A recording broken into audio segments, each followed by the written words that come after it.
story I'm about to tell. Began a few years back, I was whack when I shacked with a stack little bad female. I walked in the room and I was doomed by the time I came in through the door. Let's go. Had studio lights, edible tights, and cage in the middle of the floor. It was a fortress of sexual courses. For this, I was glad my pistol had a full clip. By the end of the day, my whole body was drained. If you wanted this man, I couldn't give a girl a trip. Boot camp for nymphos. And I looked at her as a Navy SEAL. She had me hung from my tongue on the chandelier sprung for the year. She even made me squeal. Graduated to priesthood, smanging ladies on a daily, week after week. People know me as home, I'm across, no there's no other naughty farmer. Look at me as the incredible freak.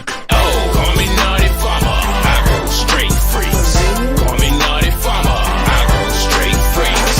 Call me naughty farmer, I go straight freaks. I go straight, I go straight freaks. Oh, call me naughty farmer, I go straight freaks. Call me naughty farmer, I go straight freaks. Call me naughty farmer, I go straight freaks. I go straight freaks. I go straight freaks.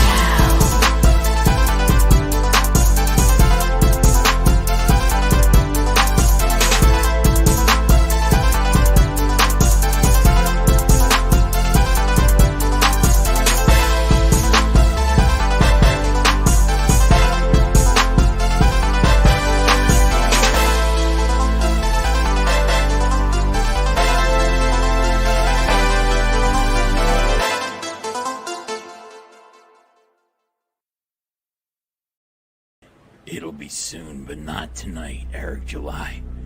I'm not quite ready. Though my nights are sleepless, I still dream, Eric July. I dream of that ass. I won and lost many things in my career. Championships, blood. I lost many things in my career. Championships, blood. I never, ever main evented at San Diego Comic-Con. This is my chance. My last chance, Eric July. In my way, there's a man. And that man has my gold. My ticket to the Eisner Awards. He may be the game. You may be the champion. You may be the best in the independent comics industry today, Eric July. I should know. But you are no Alan Moore.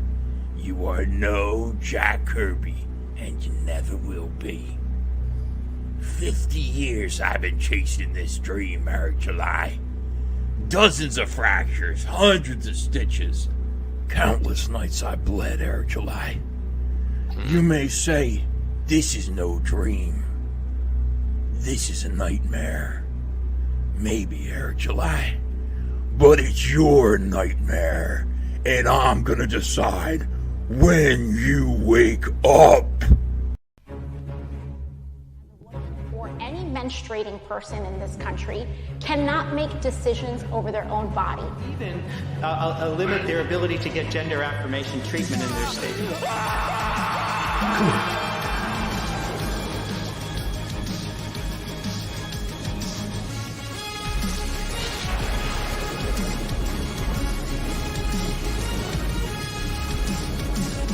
So when you think about it, there is great significance to the passage of time.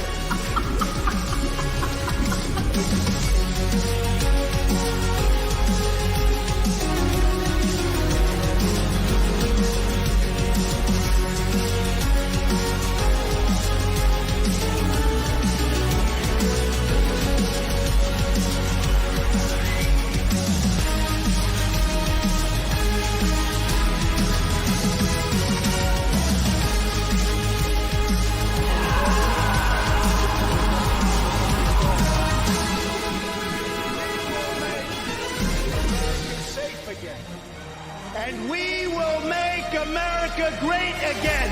God bless you. I love you.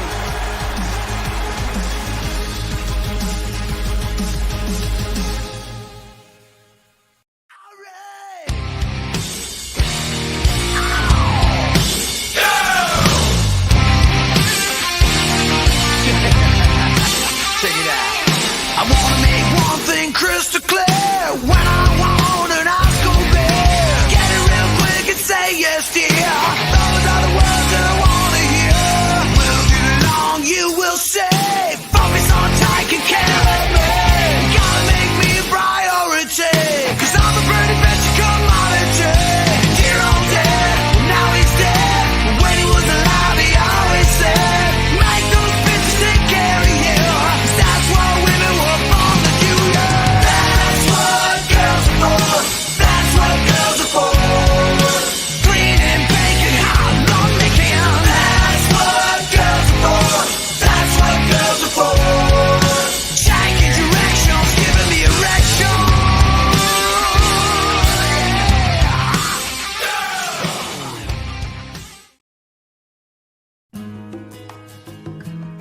he's told me exactly what happened with everything, and I'm grateful for everything he's done for me. He's been just a completely stand-up, great guy from the beginning, from the moment it was announced I was doing this movie, and I really love him. I think he's a fantastic person. We all owe a huge debt of gratitude. He really seemed to fit the bill in like this perfect kind of confidence, lovable arrogance, ability, like real ability.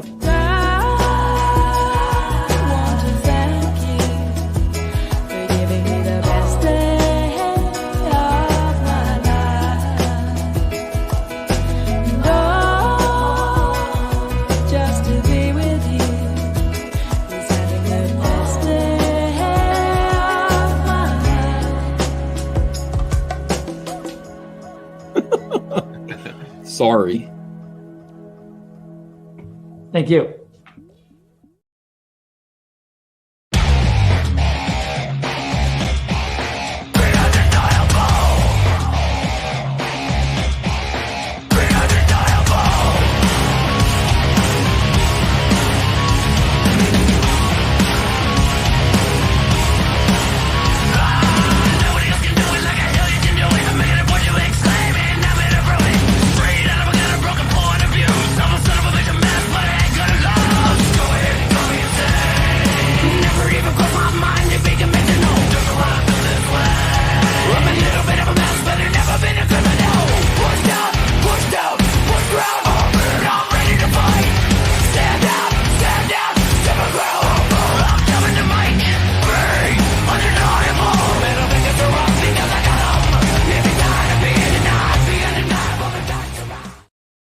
Yeah. Welcome to Comic Artist Pro Secrets. It's me, Ethan Van Sciver. This is the TRASHCAST show.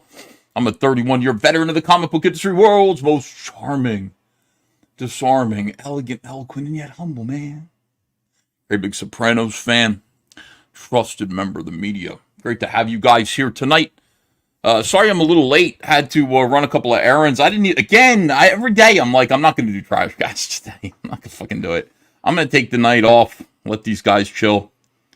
But it doesn't stop, man. There's always something new. I mean, these guys are constantly on my balls. And talking about me and disagreeing with the wise things that I say. I'm just trying to explain to everyone else what's going on here. That's all I'm trying to do. I'm trying to unravel the fucking lies every single day. And then I wake up and there are more lies. They're just more lies. And these guys sitting in their rooms, endlessly thinking about me, responding to me, and little subtle jabs at me all the time. Listen, my jabs are like that. They're not subtle. They just come right out and say what I mean what I say, and I name names. Sport Nugget says, TRASHCAST, the highest quality garbage on YouTube. Yeah, that's right. We give you the best garbage service ever. If you don't like our garbage service, you get double your garbage back. Katie Did's channel says, another night of kicking some ass. Hail CG in chat. Thank you very much. Eric Winberg's here, $5. You and your pod deserve season tickets. Hail holiday. Oh, thank you. Yeah, we're working towards that. The super chats from this are going to go towards purchasing season tickets for the Phillies. Look at I just got out of the shower. We're gonna buy season tickets for the Phillies. My dad is gonna come up here from North Dakota. I'd love to take him to a ball game every single day that he's here. So that's what we're doing. That's a good reason to collect super chats, and thanks for the donations towards that cause. Black Angus Reviews says, "Hail all my fellow class detractors." Yeah, we're farming drama, and of course we use detractors. You know, there are A tractors, B tractors, and C tractors, but they just don't get the job done like a detractor does. So we hitch them up. You know, back in the old days of Comicsgate, I used to hitch SJWs up to the plow like animals and make them do the drama farming. But these days, we need a detractor.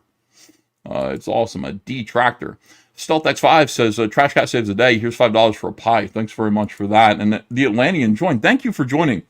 My channel right now, like, somebody sent somebody sent me like what's that called? What's the website where you can see your channel's progress and stuff? You can see other people's. You can look Social Blade. Somebody sent me my Social Blade. It's like I think I've lost like 150 lost like 150 subscribers since I started doing this. And I was like, damn. And I see it happening. Like I'm teetering right on the edge. I think I have like 9 subscribers over 146 right now, and it dipped back to 145,999 and then back over. Let's just take the 145. Let's take the L there. That's no big deal. And then I looked at Eric's channel just for fun. Eric July has lost over 1,000 over this. Over 1,000 subscribers. His Twitter is falling apart. Sorry. I mean, we're just here having fun and telling the truth. I just want you to know that, Eric, if that's why one of the reasons you're concerned, we're both getting bloodied over this. But it's worth it. It's the truth. We're like telling the truth here. Ultrawater says, hey, EVS, please buy your dad some fried chicken with this. Chicken's in the chat. Thank you, everybody. Chicken's in the chat. By the way, that's a not so subtle way to say, if you have not subscribed yet and you're watching this show and you like the show and you like this content, it would be incredibly encouraging for me personally, me who has to think every single day, should I get up and should I do another one of these trash casts? It would feel good to me if you would actually subscribe to the channel. This is what we stand here for: quality over quantity. That's what we're all about. That's what we talk about. That's what the main underlying theme of everything is here. And do you Lightbox? Says Eye of the Hydra. We're going to talk about all that. I can't wait to talk about this tonight. I had to do research real quick. I'm working like all day, and then I gotta, people send me videos, and I'm like, oh, I gotta fucking watch this to do research in order. All right, so I listened to Eric's video about lightboxing and tracing and 3D assets, complete cope videos, just full of shit and missing the point as usual. I listened to it on the car ride up to drop my stepdaughter off at volleyball. These people, they're making these kids play volleyball from 7 p.m. and it's all the way out in like Mount Laurel. I gotta go drive for like 40 minutes and then 40 minutes back again. 40 minutes to drop her off, 40 minutes to go home, 3 hours later, 40 minutes back, 40 minutes back. And I do it because I love my wife. I do it because I love my family and stuff like that. But these people, like, listen, this school district's pretty good. They got to arrange a fucking bus service. It is crazy. Anyway, I'm in the car doing that, and I had some time to do a little research and listen to what Eric July was saying. A bunch of links were sent to me. I could do a little research here, listen while I was driving in the snow and ice, and figure out what the shenanigans are tonight. I love it. I can't wait. I'm so excited about this. This is great. And thank you. We've got a lot of people here, 2,200 to start out the show. You're all welcome. I appreciate your return visits here. I hope you feel at home. All right. So to start with, before we get into it being what it is, this tweet, I guess I'll address this. Because this kind of happened, hold on a second here. Is this it? Yeah, just to round off the whole thing that's going on with the debate that was supposed to happen but didn't happen. It was supposed to be a debate. Alex Stein set up a debate with his producer. It was kind of like a Jerry Springer kind of situation. Neither I nor Eric were supposed to... No, I was the only one. By the way, all these people talking about how Eric July was victimized by this. No, I was the victim. I'm the victim here. I'm the only real victim here.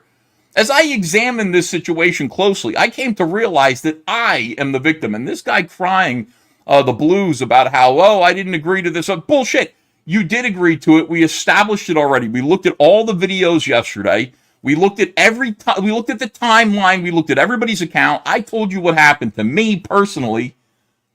And what we established from that is that despite all the jibber jabber and all the flim flam, and all the double speak, and all this stuff, Eric did agree to the debate. He just didn't want it to be called a debate. That's all it was. They said, listen, they said to him, they said, we're going to have Ethan on the show. We're going to talk about you. We're going to address his points. We're going to say this and that. All of his arguments about you and your bullshit. Would you like to come on board and set the record straight? And Eric said, well, yes, I will. I'll come set the record straight. But it's not a debate. It's not a debate. Well, if I'm sitting there and I'm saying one thing and you come in and you say something different and I get to argue with what you said and then you get to counter what I said, that's called a fucking debate. Simple as that. That's a debate. There's no arguing about this. I mean, this is everything with millennials is all about words. Can you not call it this?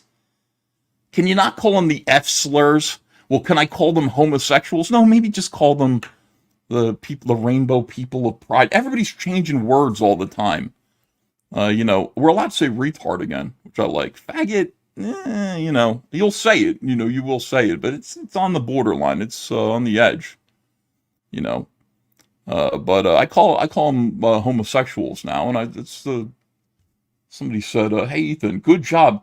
Some weird anti-comic skater congratulated me for this whole thing. They like this too, and it's unfortunate. But actually calling people who are lying out makes people unfortunately enemies of enemies happy. So anyway, this guy said, "Good job, Ethan." I said, "Shut up, homosexual."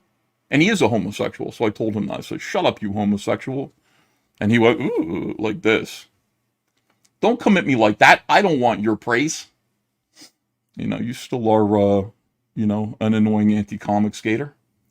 So anyway, so what was I talking? I get lost when I'm on a tirade here. So this is what's what. So Eric comes back after all of this has been established, and Eric does what he does, which is to, again, use weasel words and use them forcibly in order to define and finalize, like, this is it, bottom line, this is the narrative.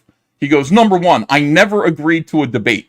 Number two, I didn't cancel anything. Read these 2 points over and over if you must. I'll just read them once and I will refute them. Eric likes to do this. Eric uses weasel words all the time. And it's very annoying because you see how, angry he sounds in there? Read these 2 points over and over if you must. He wants you to stop asking him these questions. He wants to get away with this. And it's so stupid. Just drop it. We've already got you. I did this yesterday. I already established in your own words, and the producer's own words, exactly what happened here. And now you're trying to sort of, by using words a certain way, establish an untruth here. My response. Number one, you agreed to be on a show with me to correct the record about you. That is literally a debate. You just didn't want it to be called a debate. So he says, I never agreed to a debate. You agreed to be on the show to argue with me. You just didn't want it to be called a debate. So this makes it sound like you make people think that you didn't agree to be on the show. That's not true. You did. Number two, I didn't cancel. Look at this. I didn't cancel anything. Okay. Read that the right way. I didn't cancel anything. Okay. You didn't.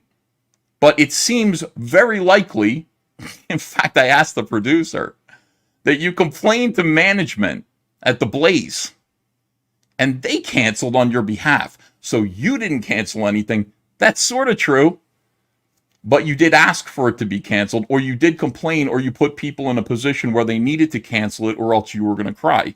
So this is the thing. And I hate to do this. I hate to do this. Just let it drop, dude. Just take the L. But you have to do it because you can't let lies stand like this. You have to, it's like, I'm tired of letting these lies stand.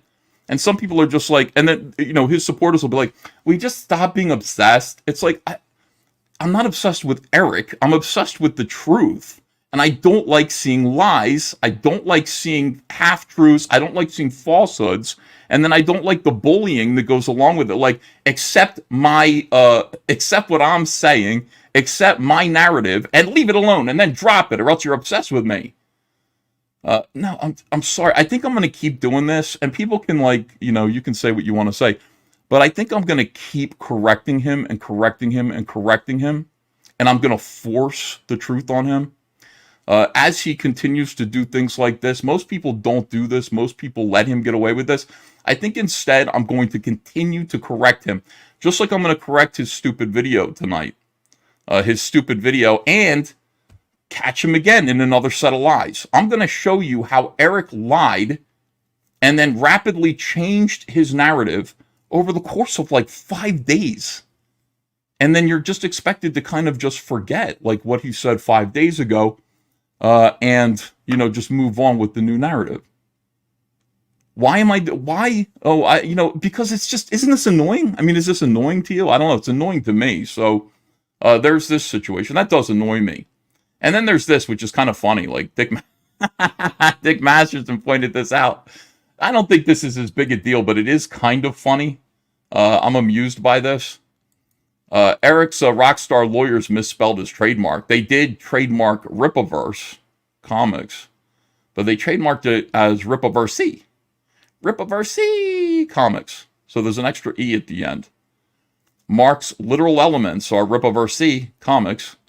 And then he kind of describes it, you know, it's like he's trademarking this here. The way that this looks, you're allowed to do that.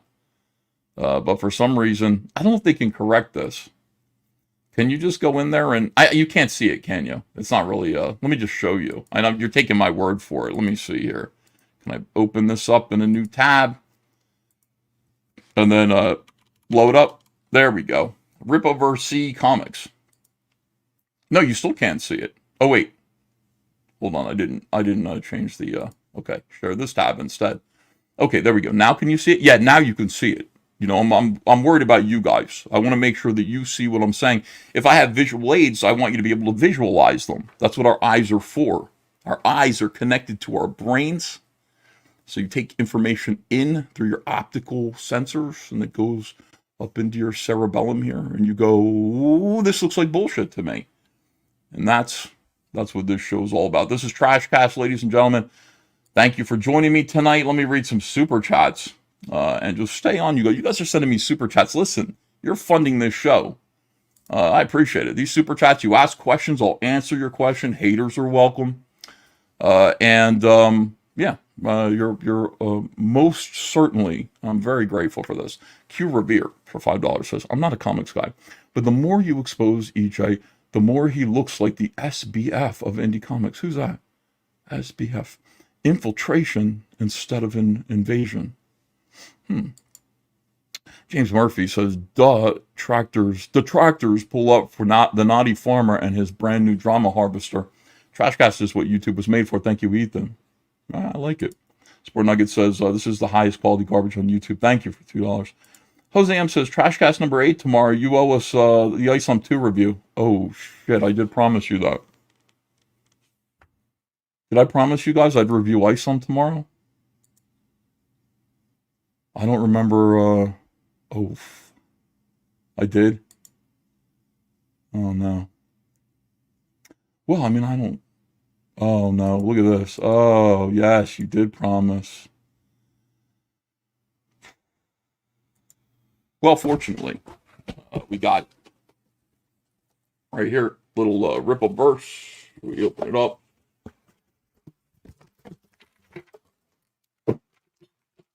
We got Isom number 2. So once again, tomorrow is a very important day. We will be reviewing Isom number 2, and I haven't read it yet. I'm gonna read it tonight, tomorrow. I don't know. I'll read it. I'll make little notes about it. Douglas Dauntless says you're slipping, eh? No, it's all part of the show, Douglas. It's all part of the show. You gotta trust me. I know what I'm doing here. I know it looks. This is the whole thing. Like I'm watching me work on YouTube. It's like watching a duck glide across a pond. You know, it's like you're like, holy cow! Look how graceful that duck is. Doesn't seem aware of anything. Doesn't seem like he's doing any work. But you can't see under the water. His legs are like this. That's how I am on YouTube, pedaling like a madman, paddling under the water where you can't see. So Isom number 2. Starring Eric July, Cliff Richards, and Gabe El-Taib. And we'll be reviewing this. Don't miss it. It's going to be good. We're going to be doing it live. My review for Isom 1 shook the firmament and the foundation of the world. I mean, maybe not, but we can say cool stuff like that if we want to. A lot of people enjoyed it. It's been edited down. People are reviewing it, liking it. it's amazing. Like, people actually are learning from it. I thought you guys just wanted me to dunk on a bad comic, but what I did instead was, I think I did what Rush Limbaugh called a teachable moment. I think that's what that is. Where I kind of, let's take it and let's talk about it. Let's talk about why this story doesn't work. Let's talk about why this art doesn't work. And let's explain that empty, hollow feeling that you got, both in your heart, your head, and also in your bank account for backing it. So we're going to do the same thing with Isom number 2, unless it's good. I mean, if it's good, then it's good. I'll say so. That's not a problem at all. Yeah, rest in peace, Rush Limbaugh. All right, let me see a few more of these super chats, then we're going to move on. Yeah, don't worry. Trash, of course, guys. And a lot of people are already asking me to review Alpha Core.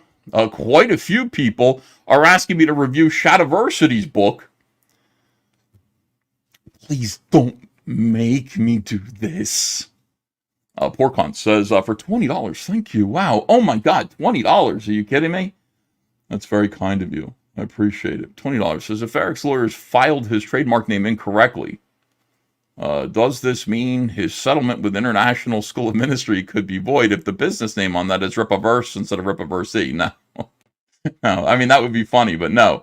It's just a mistake. That's all. I think it can be corrected. And by the way, this is just the trademark. I know it's funny, but this is just the trademark to trademark the way that the logo looks. That's all that is.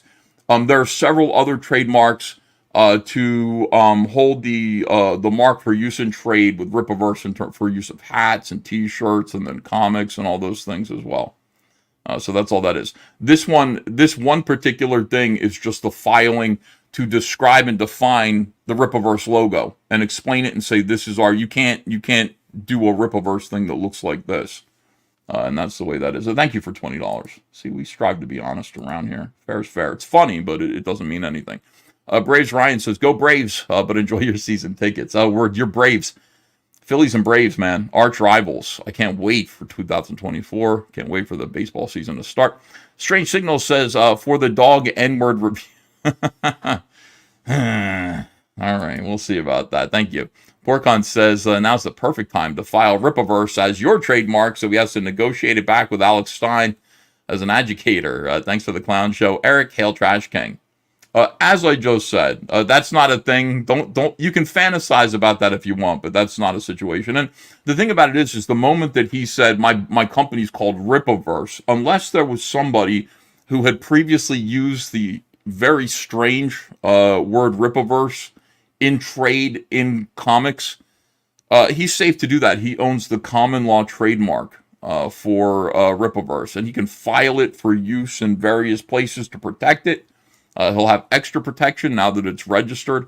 But I mean, if you did do something like that, if you decided I'm going to file the trademark for Ripaverse because he spelled it wrong, yeah, you would lose.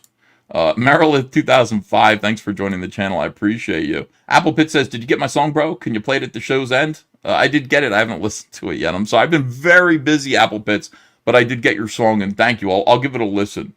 Glowwormization says, here's to a great time with your dad. Hey, thanks for $5. StealthX5 says, make a TRASHCAST t-shirt. Okay. Antonio Cartina says, we've always been into waste removal. Jags Dino God says, no one cares about tracing, light boxing, or 3D assets. That's fine. An artist has to pump stuff out. Doing it poorly while the story is crap, however. We disagree about some of that, Jags. We'll talk about that tonight. Jose M says, how about you make 36 and 48 month member tier stickers? I'd love to. They don't allow you to do that. Hold on, I gotta itch my nose. They don't allow you to do that. There isn't a slot to do that. Like, they didn't plan ahead past 2 years. And I've got members here who've been here for, 58 weeks, 58 months or whatever, months. James Murphy says, EVS is always the real victim. Now, read my first super chat. I did. Matt Wright says, Rip of RC, rock and roll attorneys. Eric is not only a chicken, he is a clown. Apex Comics says, Ripaverse will go out like CrossGen. I compare it to this. CrossGen books tell actual stories. Hail, CJ. So CrossGen was a comic book company back in 2000, 2001.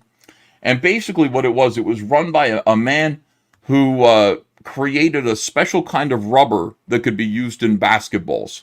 And he sold the patent. And he made $50 million on it. And you know what this guy did? This guy decided to create a comic book company because he was mostly a big comic book fan.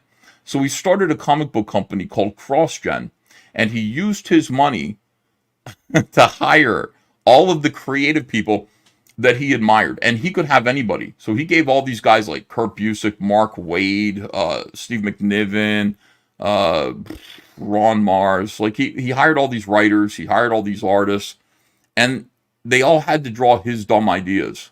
So it's like if you get George, like he bought George Perez. He gave George Perez like a 2-year contract over there. And he's like, George Perez is the guy who drew Crisis on Infinite Earths. He's a guy who draws books with many superheroes in them. Tons of superheroes. He passed away last year. It's very sad. But that's what he's known for. Many, many superheroes fighting and coming at you and stuff like that. He can draw tons of figures on a page. And he put him on a pirate book. It's like, I got a pirate story that George Perez is going to be on. I'm like, well, you can keep it because I'm not going to buy it. And I like George Perez, but I'm not interested in seeing him draw pirates. I want to see him draw superheroes fighting. Anyway, that was the whole thing. It was a great, big, gigantic vanity project, and the guy went broke in 2 years. He overprinted all his books. Nobody wanted to read them because at the heart, I mean, even though he had all these great creators, at heart, he didn't have good IPs. He didn't have good concepts. He didn't have good ideas. You could look at the ideas and go, I don't want to read that. I don't know what it is, but I don't want it. That's always going to be the thing. You know, you could hire, if I were him, rather than, I mean, it's his money. It was his money. He could do what he wanted to do with it. And his dream come true was to hire all these guys, kind of make them be his friends. And he kind of like, these are now, I'm buying my friends from the comic book industry, and they're all moving out to Florida, and I'm putting them in these little dorm rooms and everything, and making them work in a studio, because my fantasy is like Marvel Studios. They all had the bullpen, and they all worked together. Like, this is what I think Marvel was like in the 60s, and I'm going to rebuild it here in Florida with my $50 million. He tried to do that. It kind of just fizzled out. It lasted for a little while, but it fizzled out. And why? Because not everybody's a creative person. Not everybody has good ideas. Everybody thinks they have good ideas, but not everybody actually is a proven creative person. And say, you know, you could have a terrible idea and say you could hire Chuck Dixon to come and write it for you, and Chuck's a writer for hire. Like, he'll come and let me see what I can do with this. You could hire Mike Barron to come in and write for you. Mike Barron's a writer for hire. He's looking to get paid. I'll come and I'll write your idea. Sure, I'll do the best I can. You can hire these guys. You can hire artists to come and draw your ideas. Listen, I've done it. This is, I've got Dale Keown drawing Salamandroid for me right now. It's like, I get it. But unless those ideas are good, those IPs are good. Those IPs are connecting with people on a real level, not just about like, there's some like social kind of parasocial thing happening with CrossGen, parasocial thing perhaps happening with Rippaverse. Don't really know. Is anybody like really a fan of these characters? Is anybody like thinking about? Is anybody thinking about these characters and thinking up stories in their heads? No, nobody knows what these characters even are. The way that they do with Spider-Man, the way that they do with Superman and Batman. Everybody's always got ideas in their heads about these characters. They draw them in situations that they're making up. Those are real IPs. Those are real concepts, real characters. So we saw it happen to CrossGen, and it was unfortunate. And CrossGen started out with like $50 million. And they're gone. They lasted 2 years. It was too bad. It's unfortunate. Very unfortunate. I did laugh. Though. Sport, because Mark, wait. Sport Nugget says, Trashcast today, Trashcast tomorrow, Trashcast forever. Did you see G Prime's response to this? I did not see his response to this at all. You can send it to me. G Prime, not a big fan of mine. He came on my show one time, Georgie Alexopoulos, after he got canceled, and cried. And I just didn't get along with him because I was like, I don't like the way that I understand people were mean to you, but I don't like that you're crying about it. We want to be kind of tough around here if we can. Little bit tough. So I didn't see his response, but he is forever, where is it? He is forever part of the show in one of the, I don't see it here anymore, in one of the songs that we used to play in the intro. You could actually hear his first appearance. Let me see. Keep it upbeat. Don't let the lies stand. Says Ram for Crohn's. Thanks for $10. Laser Pants. Eric didn't want a debate. He wanted a conversation with someone that held an opposing viewpoint on the subject matter and to argue with them. That's totally not a debate. These are completely different things. That's right. Rippaversy no lie, says Sebastian Anon. Thanks for $20. The Quav says, remember everyone to be on your best behavior. This is YouTube after all. This is not a monkey show. This is not a clown show. Eric called Alex Stein's show a minstrel show yesterday, which was fucking weird. Like, it makes me wonder if, like, Eric knows what minstrel show means. Does Eric think it means clown show? Because he also called it a clown show, and then he called it a minstrel show. Eric, just so that you know, a minstrel show is when white people, back in the old days, used to do blackface, and they'd paint big white lips on their face. And then they'd go, Mammy, Mammy, I'd walk 1,000,000 miles for one of your smiles, my Mammy. That's a minstrel show. And they're out of style now. Nobody does those anymore. People don't do minstrel shows because people have decided they're racist. So there's So did you understand that? What does that have to do with what Alex Stein is doing? Nothing. Has nothing to do with it. So don't accuse him of racism and bigotry. Let me see. Jay Mama says, I sent that with a couple of diverse candy bars.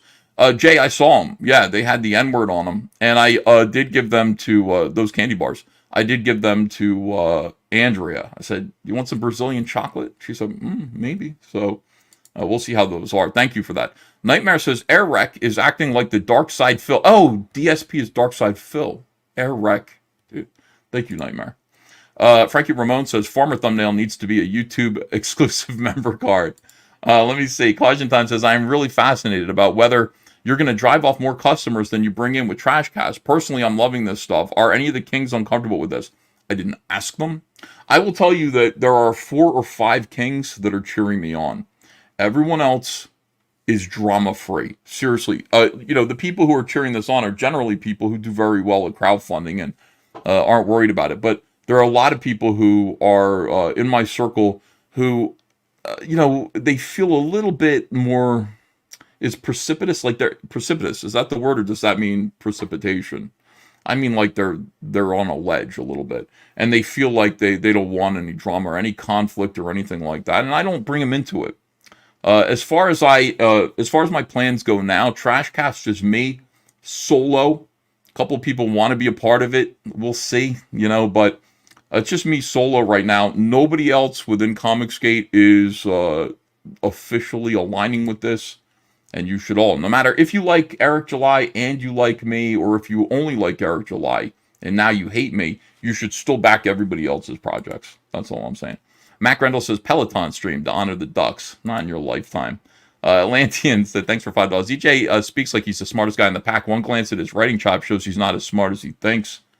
Let me see. Please explain your take on the Mike Miller argument about Heather's neck, says Caution Time. Yeah, I did see that. Mike's a dummy. I do take photo reference for everything that I do when it comes to Heather Swain. So when Mike says that's not what people look like, I could say, no, I actually had someone pose for that. And that is what people look like, Mike, you dummy. But, when you take away Heather's neck and you make her do this, that's what you look like, Mike. You see, women especially, have long, slender, swan-like necks. And also, in addition to that, always feel free in comics to exaggerate the human form. Always. You can't just draw, like, dryly, basically, everything exactly the way people look, because it doesn't look like comic books. You want to exaggerate certain things in order to make it look a little bit more expressive and a little bit more fun. That's why Mike Miller, who we now call Mike S. Midget, that's why his stuff looks boring. Mike's stuff looks dull, and it always has. That's why he was called a basic bitch when he worked at DC Comics. Malcaron says, I haven't read Isom 2, but Isom 1 was boring and dumb. Alpha Core is driven by stupidity and offended me with how dumb the decisions were in it. I haven't read it. I don't want to read Alpha Core. We'll see. Where are those gift memberships? I still haven't figured out how to do those. Zebulon Pike says, glory be to the Father and the Son and now to the Holy Ghost, as it was in the beginning, is now, and ever shall be, world without end. Amen. Cheers, Z. Well, thank you for that prayer. Amen. Amen. I appreciate that. The Lord is definitely watching over us in Comicscape. How much super chat would it cost for you to review EJ's rendition of Bye Bye Bye by NSYNC, says Isaac Lavinia. I mean, is this serious? Avian Kane says, do you use Grok? If you do, ask Grok, is Ethan Van Sciver a human sunbeam? Also ask if Eric July is a scammer. Great comedy. Well, just show me the results. I mean, I don't know. I don't know what Grok is. Koof Jackson, thanks for $20. Looking forward to tomorrow. Really enjoyed the first review. Your critiques were well done, and you weren't even that harsh on it. It felt like an entertaining look at his subpar book. Felt like you pulled your punches. I lost it towards the end. Everybody's clipping the end where I'm like, Daddy has to review dog shit, baby.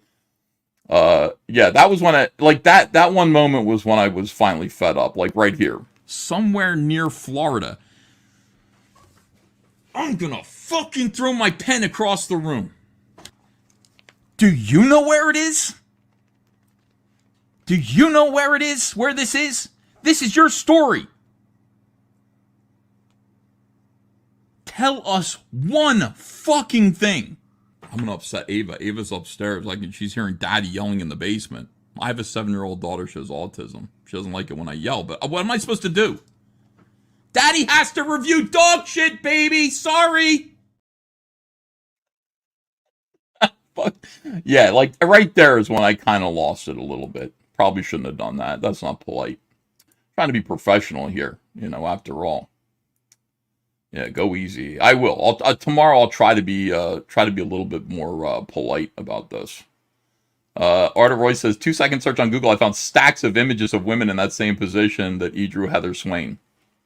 Mike just makes things up. He's ridiculous. I'm always right. Never listen to Mike. Mike S. Midget will say things like that, and I will just every now and then I go, all right, let me prove Mike is lying again. And I'll just prove that Mike's lying, and then he has to apologize, and then he comes up with something new. It is what it is what it is. All right, let me thank you for the super chats. Please keep them coming. I will get back to them. We are going to first, we're gonna address this whole let's get into it. Let's get into the show. Let's get into the meat of the show. And the meat tonight is beef, not chicken for once. We're actually going to be discussing the idea of 3D assets in comics and the morality or ethics behind that, the use of 3D assets. It's a relatively new thing. SketchUp started to kind of happen around 2006. You know what I mean? So it's kind of new. It doesn't really, you can't really compare it. You can't really ask hey, is there anything like it, a precedent like it that goes back before that to the early days of comics?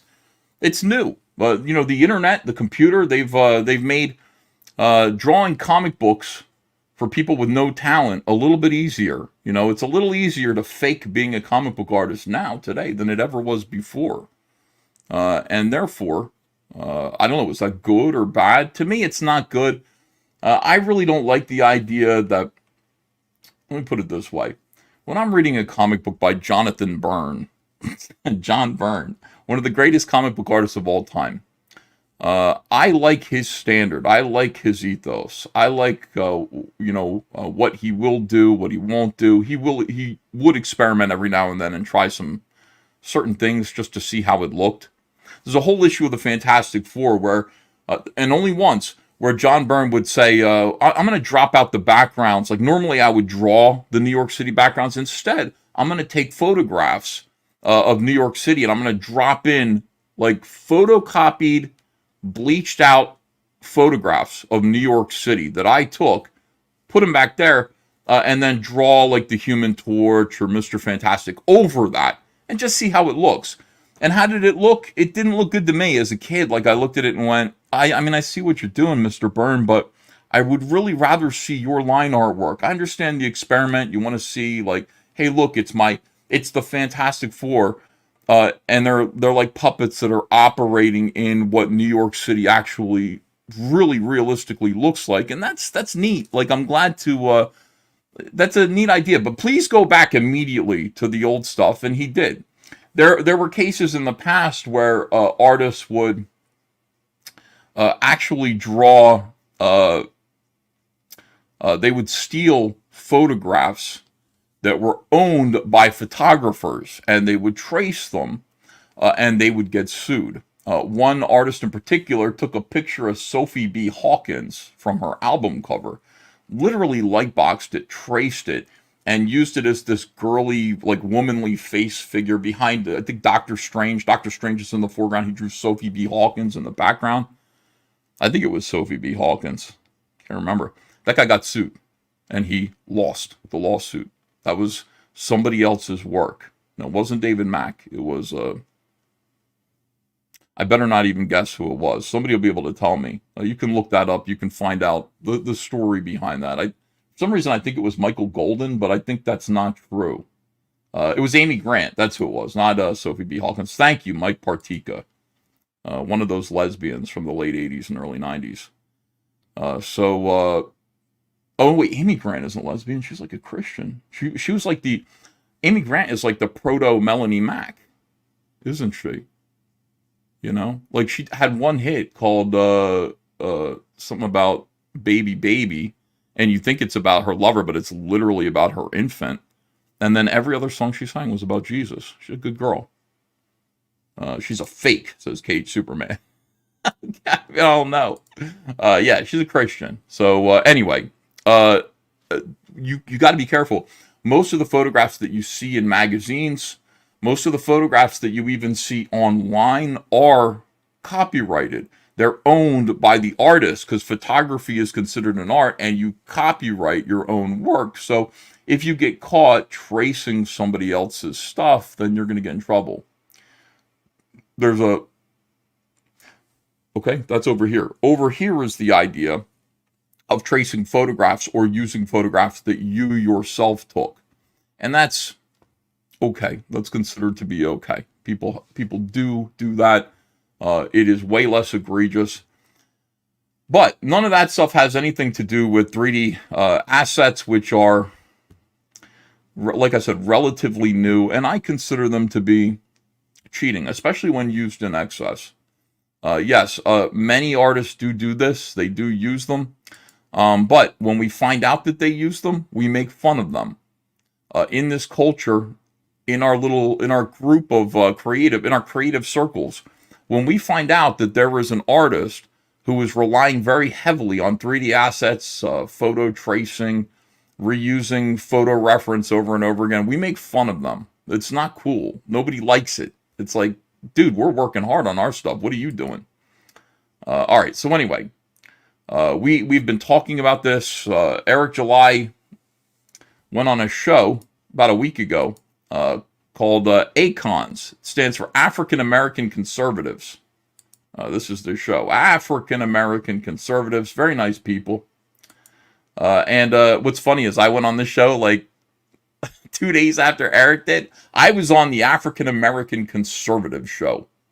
Why? I don't know, man. Listen, I'm Caucasian. I was born in Provo, Utah, right outside of Salt Lake City, which is basically Wakanda for white people. Like, I don't know why I'm on this show. It doesn't get any more Caucasian or white than me. It just doesn't happen. But they invited me anyway, which I thought was really, really nice. I appreciate it. And they did ask me when I was on the show about Eric's racist puppet show. Eric's got a racist puppet show. And you retweeted. I don't remember retweeting the racist puppet show. I don't think the puppet show is racist either. I just think it's really mean. But it's also funny. They went after heel versus babyface. Humiliated the fuck out of him. The heel versus babyface puppet show, unbelievable. That was great. Anyway, here she is, Marie Straughter, who's a great interviewer, great gal, really like her. Christian, obviously. She's a Christian. Look at that. With God, all things are possible. Look at all the stuff behind her that's like, I'm a Christian. I conduct myself. I follow the 10 Commandments. I've given my life over to the Lord Jesus Christ.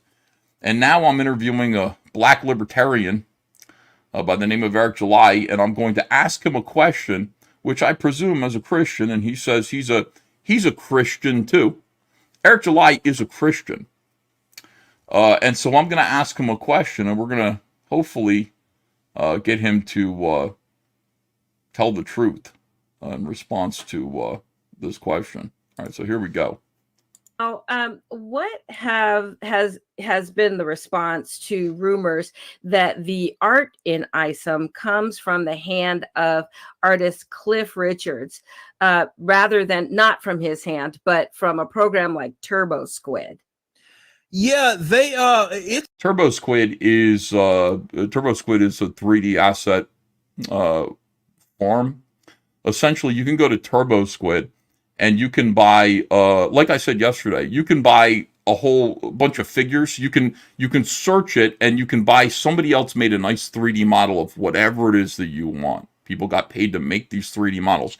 So you can type in there, black male superhero. And you're going to come up with hundreds of different body types and faces for black male superheroes. And you can buy one. There are some that are for free, but you can actually buy one of these, and then it's awesome. You can turn it from any angle. You can fidget with it. You can put different lighting on it. You know, you can do real well. And the other thing is, you can black male is in man, a black man superhero, not blackmail. That's a whole different thing. But in any case, you can buy anything. You can buy a crowd of people. You can buy just regular civilians. You can buy vehicles. You can buy everything that you want, buildings. It's all there. They're 3D assets. And that way you never really have to draw. Because suckers like me and my friends, when we have to draw Isom, suckers like me, when I have to draw Isom, I have to draw Isom. I have to start with a stick figure and build it out, figure out the pose that I want, erase that, try something different. I'm a sucker. I should just go ahead. Why did I do all this work for Eric when I could have just traced or downloaded and then, you know, dropped in a 3D figure of Isom? I really feel stupid. I wasted like a week drawing this. I shouldn't have done that. I should have just, you know, that's what he likes. He likes 3D assets. According to Eric, that's what people, in his other video. Anyway, here's Eric being asked this question, and look at his face. In my opinion, it's becoming clear just from this frame alone that Eric is about to lie. This is my opinion. Because his mouth is open. It's a lot of it's been interesting to see people float around some just really untrue stuff. And look, I get it, right? We are arguably the most hated people in comics and the most scrutinized people. So it's because they're victims. So anybody who says, hey, these are like this guy's heavily relying, not just ordinarily relying on 3D assets. Eric says it's because we're hated. These people hate us, and that's why they're saying it. Okay. In comics. And people are just actively making stuff. I mean, we could go back to the lawsuit for that, right? Yeah. Right. Okay. Dude, it's just a fucking just unbelievable narrative that he just spins like a thread. Yeah, see, people just make stuff up. Eric just said that the 3D assets, did he not just say the 3D asset accusation is made up like the lawsuit is? I'm going to say, in a way, I agree with you, Eric, because the lawsuit was real. It was based on reality. You did actually infringe on their trademark, which is why the lawsuit was there. And they were good people who allowed you to settle. And Eric's whole like hope about that was kind of like, listen, they're going to stay in their lane and we're going to stay in our lane. We just agreed that like we're going to stay in our lane. No. They told you to stay in your lane. Their lane is the capital ISOM trademark, which they own. They're not changing a goddamn thing. The only thing that they changed because of the settlement and discussion with you was that they are going to stop suing you for trademark infringement. We're going to stop suing you for trademark infringement. That's what we're going to do. You are going to stay in your lane. You're going to abide by the following changes. You're going to give us a little moolah. Don't know how much that is. Eric has not shared with us. You stay over there and you make a video telling everybody what great Christians that we are. If you want to say you're a great Christian as well, go ahead. But we didn't like your Christian ministry thing that you did in your video, accusing us of being, essentially, by putting scare quotes around it. Remember? Christians. We didn't like that. So you're going to have to make a video about that. This is his narrative. See, that was all fake. And he says there was no trademark infringement. No, there was, which is why there was a lawsuit that you had to settle. There was infringement. That's how it works. They owned Isom. They told you what you needed to do in order to not get sued, and you'd better do it or else you're going to get sued again. And that's the way it is. So you comparing this to that, I guess I agree. People were telling the truth about that, and we're telling the truth about this. You're not. Like, this is a reality here. Hold on a second. Let me back this up again. I want to see him lie about this. This is great. Is where we're pushing. I say I can't commit to it, but that's where we're pushing. But we're going to be moving quick like we did with Alpha Core. So you'll see a fulfillment time that'll be quick. And there's a lot of cool items that are going to be released with that. You have like the next deck of cards that are going to be released. We got all kinds of cool things that are going to be dropping. So it's awesome. That's cool. And of course, that'll be your $4th $1 million campaign consecutively, potentially. Now, what has been the response to rumors that the art in Isom comes from the hand of artist Cliff Richards, rather than not from his hand, but from a program like Turbo Squid? Yeah, it's a lot of it's been interesting to see people float around some just really untrue stuff. And look, I get it, right? You get it? We are arguably the most hated people in comics and the most scrutinized people. So in other words, when people say that, like, your artist, again, I want to unravel like the lies here. So when people are saying that your artist uses 3D assets, that is an accusation that would be made by people who hate you. Okay? Because obviously there's something wrong with it. That's what he's admitting here. He's saying, listen, these people are lying, and they're saying that my artist is doing something that I acknowledge is skeevy, slimy, dishonest, whatever. And they're saying that because people hate us. So accusing someone of using 3D assets, again, is something that would be done by people who hate you because there's something wrong with it. That's what Eric just said. In comics. And people are just actively making stuff. I mean, we could go back to the lawsuit for that, right? Yeah. Like, making things up. People just saying things that it seems as if they're purposely trying to float things out there that are not true. Not true. He said it's not true. Just to try to damage the reputation of the company. But the thing that I don't like it is that, it's a disrespect to our artists. Like, I'm not going to sit up here and say, like. So it's disrespectful to your artist. Again, all of this stuff, when you say that, this is interesting because I want you to remember all this stuff when we watch his video from today. So accusing your artist of using 3D assets is disrespectful to him. Why? Why is that? People are just making things. First of all, it's not true. People are just floating things out there to damage the company. So this is all, if it turned out, according to Eric and what he's saying here, if it turned out that his artist was using 3D assets in his artwork, it would be damaging to the company, according to what he's saying. That's what he's implying there. And they're just doing it. He would, listen, with respect to my artist here, he wouldn't. Eric's implying that his artist wouldn't do this. Fascinating. This is great, Eric. Thank you. Cliff hasn't eyeballed something in as like a reference point, but every artist does that. Do you see that? Like, holy shit. Cliff hasn't eyeballed something as a reference point, he just said. Every artist does that. That is true. Every artist will sit there and go, okay, I need to draw the White House.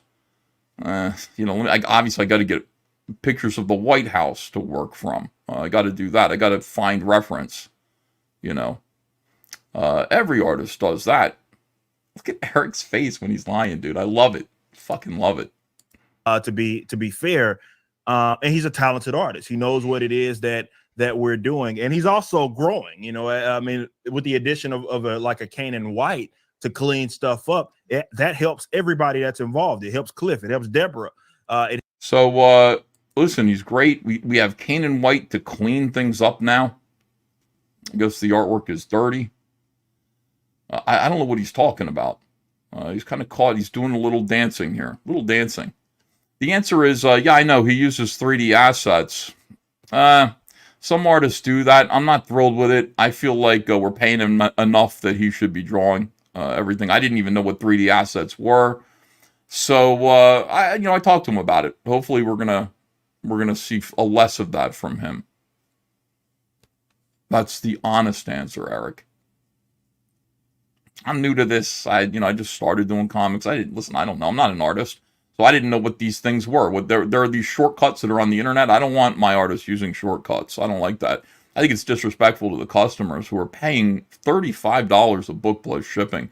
I think they should get the actual hand-drawn efforts of an artist, a comic book artist, for their money. Well, that's what I think, and that's where we're going from there. And I want to thank Ethan Van Sciver and everybody else who pointed this out. And we're going to do better in the future. Instead, it's just dancing. Yeah, his face gets all animated and stuff. It helps everybody that's here. So we're going to continue to improve as creatives. But I just don't like the idea that he picked up the word creatives from me too. It's the other thing I said. Listen, you're dealing with creatives now, Eric. It's the whole thing. And he said creatives. Eric, like, the other thing that Eric does is he picks up words. Detractors, that becomes a thing. He hated the word creatives when he first heard it from me. He said, creatives, that's the easy part. It's business. This is what, most people don't understand. Creative. So I like to see him use the word. Now we're all creatives. Like, Eric's a creative. And so is everybody working for him here. That's, laying down, putting a filter over 3D assets and calling it a comic. Cliff has been a professional for a very long time. Same could be said for Joe. But it wasn't until they started working with us that there was all of a sudden these conspiracies and issues. Yeah. It's mostly because nobody cared about. I mean, I hate to say this, it's not nice, but like Cliff Richard is a fill-in guy. The truth of the matter is Cliff Richard is kind of a fill-in guy. He was never really given a big assignment. Like, Cliff Richard is the main guy who's going to be drawing. Not that I can remember. And he has done better work in the past. I don't know when he started doing all this stuff. But, his list of credits is good because it's like, I worked on this, and this. Yeah, it's fill-ins. It's like you're the guy who does the inventory book or whatever it is. Unless I'm wrong. Did he have a main run on something like that?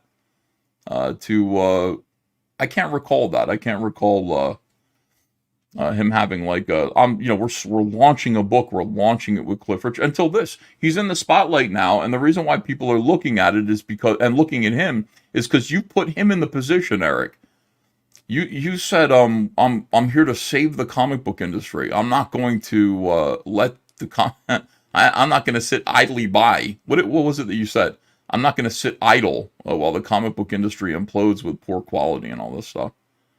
And you put him in that position. So now he has to represent the answer to the dog shit that we've all been talking about and complaining about for 10 years. That's why. If you had just said, you know what, I'm putting out a comic book. I want to get involved here. I'm going to try to do some comics my way. Nobody would have looked twice. Nobody would have cared. It was just the rhetoric. The overblown rhetoric about how you were here to save things. Look at your face now. Dude, every frame a pause. It's weird because you didn't hear about any of that then, but when they started working for us, look, it is what it is. But shout out to Cliff. I love him to death. His work on Isom 3. I mean, he's improving book to book, man. I can't wait for people to see what some of the cool pages it is that he drew up. Pages it is. I like when he does the extra it is. I can't wait for people to see the pages it is that he turned. Just the pages he turned in. The extra it is funny. It's a little kind of thing. All right, so anyway, Eric is now, he was flabbergasted by that accusation. I don't think I don't know if he knew. I don't know. But anyway, he said, no, it isn't true. So yesterday, was it yesterday or was it 2 days ago? Yesterday or 2 days ago, in response to yesterday or 2 days ago on this show, on TRASHCAST, in response to Eric's denial about, I'm not going to let these lies stand. I'm just not going to. You know why? Because I get too many super chats for knocking these lies down. Eric, I'm sorry. The people are paying me like $1,000 a night to just point out your lies. I'm going to keep doing it. That's great. That's way more money than people make at DC Comics. So because the people are paying me $1,000 a night in super chats to make this happen, I'm going to continue to right. We will pay you for truth, says Maticus Finch. Now hold on a second. Let me read some of these nice donations from people here. This is great. Because they're paying me to do it, I will continue. For no other reason. It's entirely mercenary. Well, is it? No, part of me also just gets annoyed at, like, you know, somebody kind of shucking and jiving their way into my space and telling people lies and putting them in the bloodstream of fandom and other I don't like it. I want to kind of straighten things out so that people know what's what, you know. And so that's what I'll be doing videos. It is. Pointing out these lies. It is. Comics Exposed says, check out Word Balloon's latest show with Steve Orlando. Go to 151.53 to see what Orlando says about being a gay receiver. After that, he talks about hot dogs with cream cheese on them. Too gay, hail CG. I think I'll just spare myself this. I mean, I appreciate the $20, but I think I'll spare myself that. Poyos, says Theta JC. Poyos, El Locos. Here is Get Over It for $5. So Eric can talk bad about his colleague's show, but not the other way around. Right. Here's Cayenne Rennell. Says, realize, real lies. Rip us verse. And here's Monopoly Loser. I think the trademark spelling is intentional to emphasize the filing of the large E in the logo. The main trademark is spelled correctly. And maybe that's what it is. It's still funny, right? Jew says, I'm thinking about mint salad diddling herself dressed up as Jaira. There's $20, so thank you. New comics channel, subs appreciated. EVS Rock says, I draw local moms for $2. Appreciate that. Thank you. Porcon says, somewhere in Florida. The dungeon in Tampa? Yeah, that's where it is. Thank you, Porcon. D. Oberg says, Rip-a-verse equals rip-off my customers with clip art. Matt Grendel says, wish you had Isom 2 digital. I miss iPad and blue pencil. Yeah, I'm using like a pen. I'll probably use a Sharpie marker tomorrow to mark this book up because people couldn't really see. I just had like a ballpoint pen last time. But I know what you mean. The iPad and the blue pencil videos are fun to make, but we got to do it this way here with these books.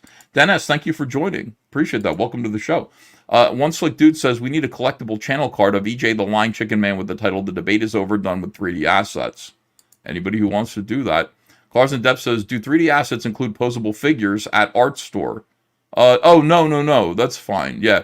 Listen, those little wooden figures that you get at the art store, they're meant to be used in lieu of life drawing. And life drawing is very valuable. You should do life drawing. They have, in art school, it's hard to get women to get naked for you so that you can draw them. But that's what art school, that's the whole reason to go to art school, is to get these women, unfortunately men too. You got to draw a fucking dong and stuff. But usually it's women. They'll get naked and then you draw them, right? You learn to draw from life. Something like that. 3D, the posable figures are kind of like that, except they're just knobby sort of. They're good to, you know, a figure, how to draw a figure, and then you've got to know where to put muscle and, you know, all that stuff. But it's not the same thing at all. That's work. That's actual work. Michael Von Doom says, I christened you an honorary black man a while ago. Oh, what it is. Thanks. I appreciate that, Michael Von Doom. Cool Slaw says, did she ask Turbo Squid to give an easy out? Everyone said SketchUp. Well, I said Turbo Squid. I gave a couple of places where one can get these 3D assets. Turbo Squid is good for a variety of things. SketchUp seems to be mostly vehicles and buildings and objects. June Wong says, watching TRASHCAST on my lunch break, eating 2 pounds of spaghetti and chicken and shrimp sauce. Life is good. Burp. Barb Rogers says, I deal in 4D assets. And the Dead End says, yes, indeed. I learned a lot from Critique. Will First Wave Heather Swain figure ever be re-released? She'd fit well with my 6-inch Joe classified dreadnoughts. Thank you. We have her now. You can go into the description below. Go to the Fearsome campaign or the Cyberfrog Monday campaign, and you can buy all of the toys there. We've got them there. So, go check it out. GC98136 says, you would think the most hated man in comics would be someone who created an internet firestorm over Mark Miller being cordial to them. Yeah, that was really sad. Apple Pits. Eric really does look like a guilty Bill Cosby's son. Odinson, 99MS says, Ethan, have you become what you hate? Bring us up to speed on the beef, because otherwise your vendetta sounds like SJW BS. Man, I got to go through it all again. I don't have beef. I really don't. I don't have beef. It's only chicken around here, Odinson. And go back and watch all the trash casts. I think I've been pretty clear in a storytelling sense about what's going on. But when you say stuff like that, I'm like, do I need to go back every single time and then just do I need to do a refresher? Some people don't even know who Eric July is who are watching this show. I gotta be a better storyteller. Sir W says 2024 is all about the truth. Keep shining light on the lies. Shout out from South Jersey, close to Mount Laurel, actually. Oh, nice. You're a neighbor. Iconoclast. Imagine conflating reference with 3D AIDS. Dude's comic looks like a budget Korean manhwa, aping the style of an American comic. We're going to get into that. You'll see. Derail says Cliff bought the premium asset packs for Isom 3. Yeah, he's getting better. Happy Accent says, hell hath no fury like a Mormon deceived. Hail. Barb Rogers says, evidently Chicken Town? What the fuck? Jose M says, Uncle E, surely after giving EJ Printer and throwing him the Gabe bone, surely you recommend real artists he could call, not a Brazilian 3D art sweatshop. I told Eric to hire Kanan White. So eventually everybody does what I say. I don't even know who Cliff Richards, he showed me Cliff Richards and said, this guy. And I said, I think I heard of him before. I don't know. He used to work for Marvel. He said, okay, that's who you want. I said, you got to get Kanan White, dude, because he's fast and he's really good. And Kanan didn't want to work for him because Kanan was doing something else. Kanan ended up doing covers for him under a pseudonym. But eventually everybody does exactly what I suggest. It's not as though Kanan White is singularly special. He's very good. But there are other artists that are just as good as Kanan White that you could get. You know what I mean? So it's funny that it's Kanan White who is now working over at Rip. Everybody does what I tell them to do, but it just takes 2 years for them to come around. I'm paying for business insight, says Murgler. You got it. Headrock says, I've never liked Cliff Richards' music. You don't like Party Doll? Caution Time says, Akon Video is the best argument that EJ is a grifter. Isn't that fun to see him waffle like that? What do you see his video tonight? Jose M says, Racket said at least they practice, the DM tweet. Q Revere says, SBF Sam Bankman Fried, in my opinion, sent to destroy crypto. Vespa Guide, if the left has invaded colleges, I don't think I'd want to see what a life drawing would look like nowadays. Hail. Oh my God, can you imagine? So these stinky SJW cat ladies naked. Yeah, I got to draw them. Timothy Fitzgerald says, one hater he monetized checked him misusing tokenized. He defended himself with, this is how I mean it. He often misuses big words, weasel words.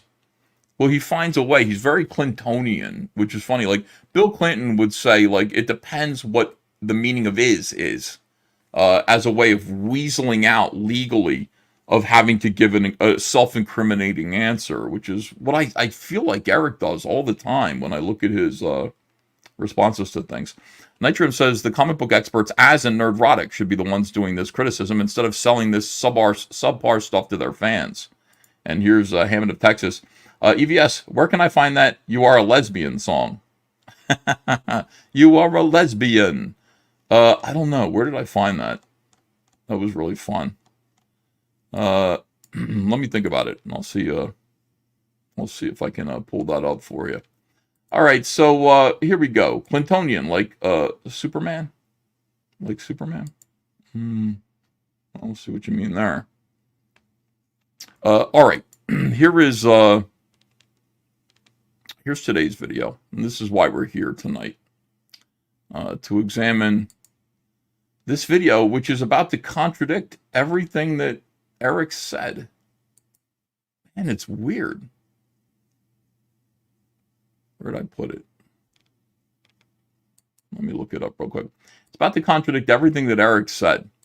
You know, he said it's not happening. You know, these are things that haters say. In other words, like I just said, here we go. Oh, look at this. Hold on a second here. Eric has a nice thumbnail for this, which says, "More 3D assets." All right. Pull this up. Here's Eric trying to have fun. One of the things that I criticized Eric about was I was like, dude, you look miserable. Miserable. Face bruta.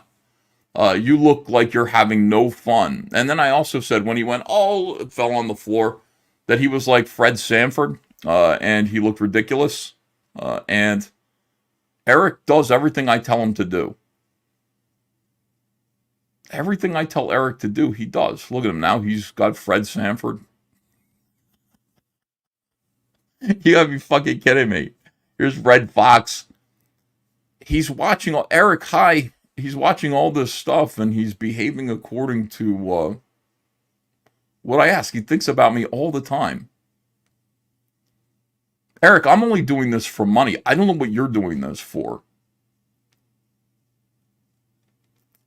But whatever. It's funny, I guess. All right, here we go. Let's watch this video. My 3D assets. What a wonderful time to talk about business. Now, most everybody knows that anything the Rippaverse does will be the most scrutinized thing in comics. There will be hate watchers, envious creators, and people that feel we are undeserving of the success. And they are going to go through everything with a fine-tooth comb. Oh my God. Listen, not all of us are Mike Partika. I think he's going to do that.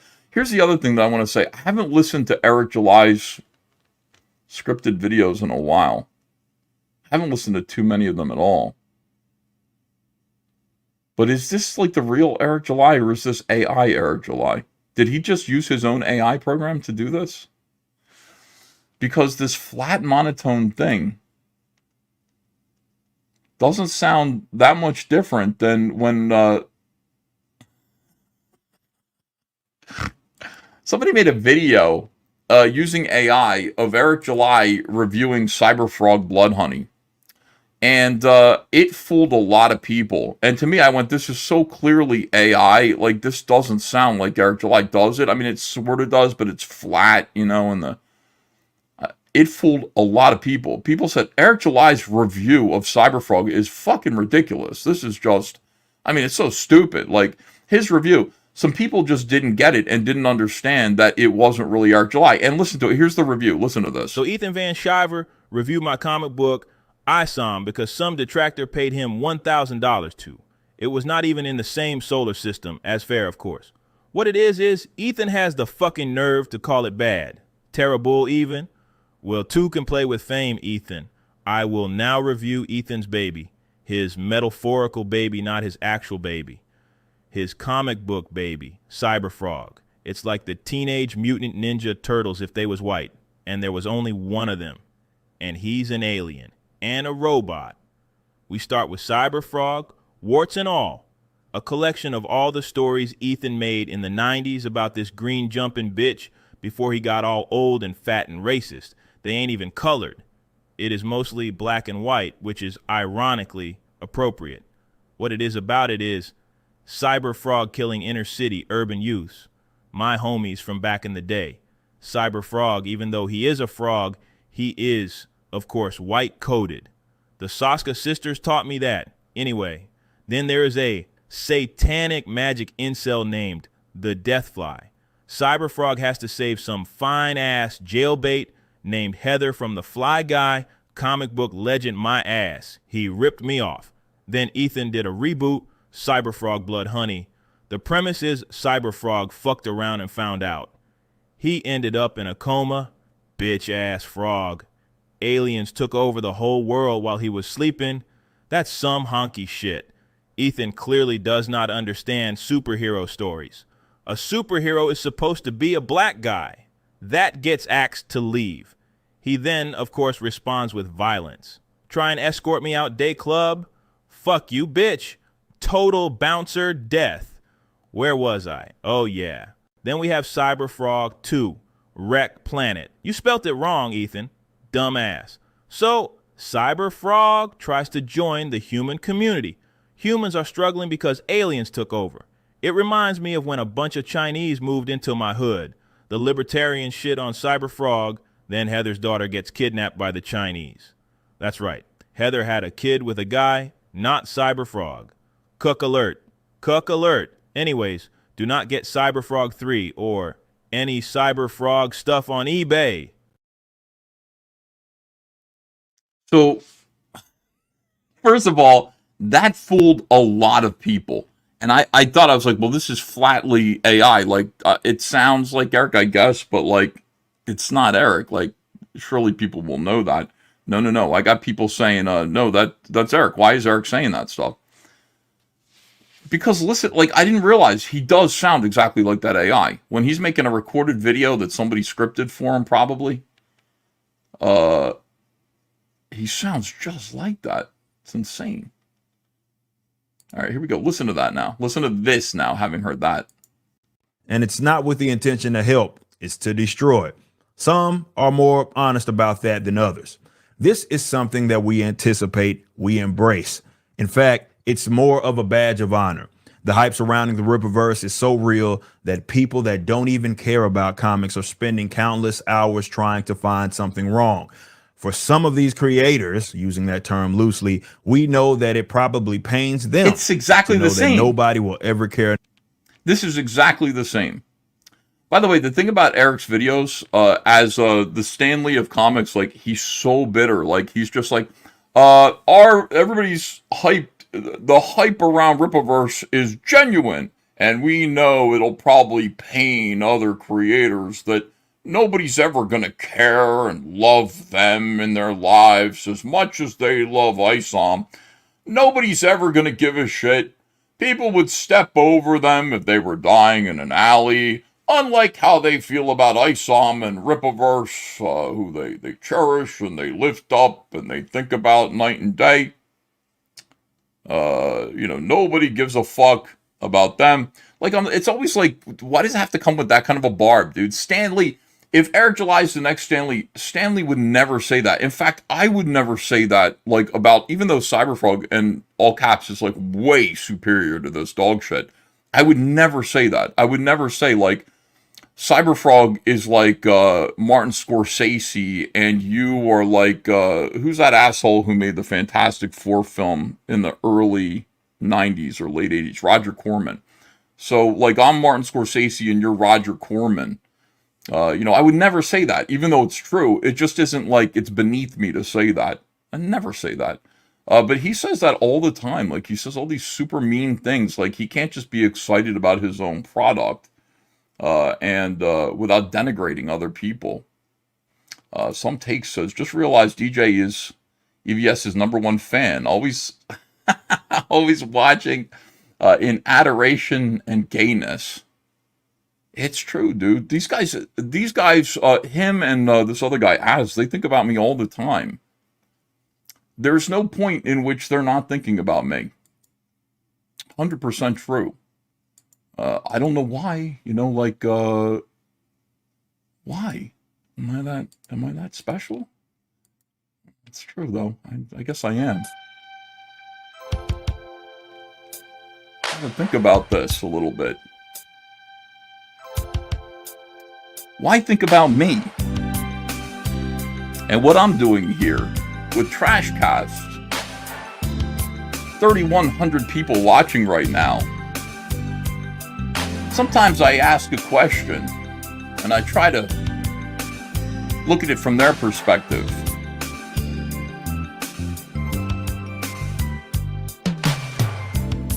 Heel versus baby faces, beautiful, but he's not enough to satisfy emotions that you have for me. Eric July's YouTube show was nice, but you need so much more. It just intensifies your wants to make comic books that are pure. Whoa. Because every time they close their eyes, they think of me. And no matter what the season is, you know they love me. With all their hearts, they want to be like me wherever they are.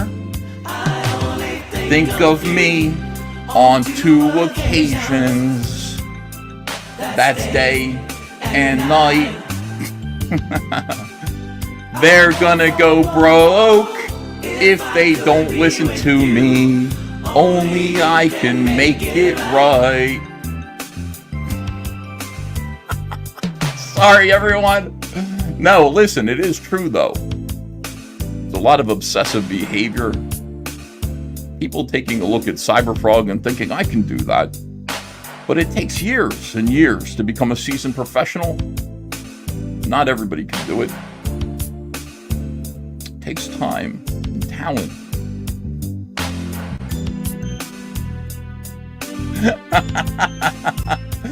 They think of me. And no matter what the reason is, they still love me. With all their heart, they want to be like me wherever they are. They only think of me on 2 occasions. That's right. That's day and night, night and day. Eric's gonna go broke if he doesn't listen to me. Only I can make it right. Everybody leave. Yes. Ladies and gentlemen, I offer advice and guidance. It's the father in me. Happy to help. Just trying to make the world a better place.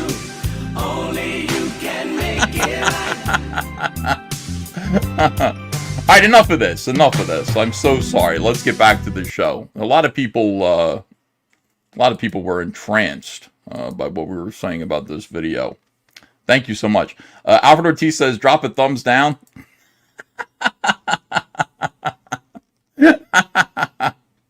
All right, here we go. Let's get back to the enough about their product to hyper focus on it like they do with ours. Anyway, let's set the scene. Contrary to some people's idiotic beliefs, I'm not the artist of Isom. I'm the creator and the writer. The artist's name is the writer. It's the writer. We know, Eric, but you're the publisher. This is your stuff, man. We know that you didn't draw it. Are you about to throw your artist under the bus? So people are saying 3D assets are being used. And you're about to say, look, it's not me that's doing that. It's someone else that's doing it. It's my artist. I'm the writer and the creator. All right. Cliff Richards. And he's an industry veteran. The word that non-playable characters got in a recent update is 3D assets. This is in reference to certain... Well, it's called an education. Like, people are watching, comic book professionals associated with Comicsgate. And they're learning about things they didn't know before. It's not an NPC update. It's not a new slang word. People just didn't know that this was a thing, Eric. Don't insult everybody all the time. People are learning a little something about how comics are made. It's not an NPC update. That's different. An NPC update is something like, be great. Some meaningless bullshit slogan, some bromide. That's an NPC update. 3D assets is an education. It's people being educated about this. All right, here we go. Background elements in Isom being referenced and or traced. Did I know anything about this? No, and neither did most of you, which is why for over a year, including the same artist. People started to look a little closer at it and then just kind of say, oh, wait a second, this is all 3D assets. These are all, it took a while. But you said that it wasn't happening. You said that it definitely wasn't happening and people were making things up. And in the video, Acons, you suggested that if it was happening, it would be damaging to your company. It would be insulting to you. It would be all these things. It would be insulting to the artist. What happened? That's different now? All right. That once said the art was fine, nobody ever brought any of this up. It was never an issue. Now, because some people are having problems staying focused and getting their books out, they floated out this fake narrative that Cliff did this to meet some crazy deadlines, as if the quality had to be sacrificed to be on time. That's not only incorrect, but it's corny, because this... I hate the word corny. Goddamn. All right, so if he didn't do this to meet deadlines, he did it because he doesn't care. One of the two. Either he used 3D assets because the deadlines that you gave him were too harsh or whatever it is, or he doesn't care about this project. I would rather, to me, I'd rather just go with the idea that the deadlines are tight. We want to get the book done. Rather, because if you gave him all the time in the world, like you're saying, I asked him how long it would take him, and he still used 3D assets. He just doesn't care about this project. That's all. It's one of the two situations here. This is only being said because others are under scrutiny themselves regarding their inability to deliver products, and they already took the money for it. Well, the truth is, you're reacting to the idea of late products, because your work is under scrutiny. The books that you're putting out are under scrutiny for people are starting to realize people are starting to read them now. And they're seeing them as kind of chunked and formed comic book product rather than a comic book story. And you're worried about it. You're telling lies about it on different people's interviews. From day to day, you change what you say, what you feel, what you mean. And, you're the one who's kind of setting up a distraction. Happy to deal with the fact that my books are late. It is true. I can take criticism now. It's terrible. It's awful. I'm working real hard to get my books all done. I think I took on too much work all at once. Excuse me. But, that doesn't mean that your books are good suddenly. So they think referencing Isom and the errors that it may have, which came out on time, justifies them taking an eternity to complete a project, a book, and then ship it. It's not gonna. Well, Eric, here's the thing. All the people that you're criticizing are people that actually draw their own comics. You are somebody who came up with a story idea. Maybe I don't even know about that anymore. Your executive assistant is a ghostwriter. We don't even know, what is that about? She says she works closely and in quiet with you. So I don't even know anymore. Eventually that's going to come out. If you had a ghostwriter write Isom, that's going to come out. People will find out about that. I don't know if it's true or not, but people will discover the truth about that. So you're writing and then shipping it over to somebody who is pumping out comic book product using 3D assets, and you're comparing your performance to, say, my performance and saying, well, my book came out on time. Well, I mean, congrats. Mine is good. Mine is collectible. Mine is something that has resale value, and mine is something that people are talking about in terms of story and art. They can't believe it. Saying, well, I get my books out fast and on time is good. I mean, that's a cool thing, but the books also need to be good. If they're not good, it doesn't matter how fast you put them out. And the problem is that Isom 1 wasn't good. Maybe Isom 2 is good, though, or maybe it's better. I will find out tomorrow. We'll do this review tomorrow of it. I hope it's better. It's your second try, so we'll take a look at that.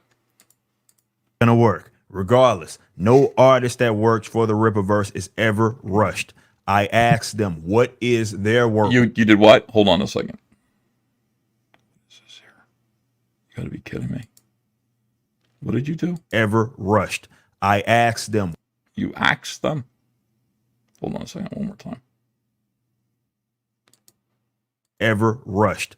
I asked them what is their work rate, and we go by that. I want them to do the best work that they possibly can. I'm not mad at Cliff, nor am I going to throw him under the bus. Well, you just did. You threw him under the bus at the beginning of this. You said it's Cliff that did this, not me.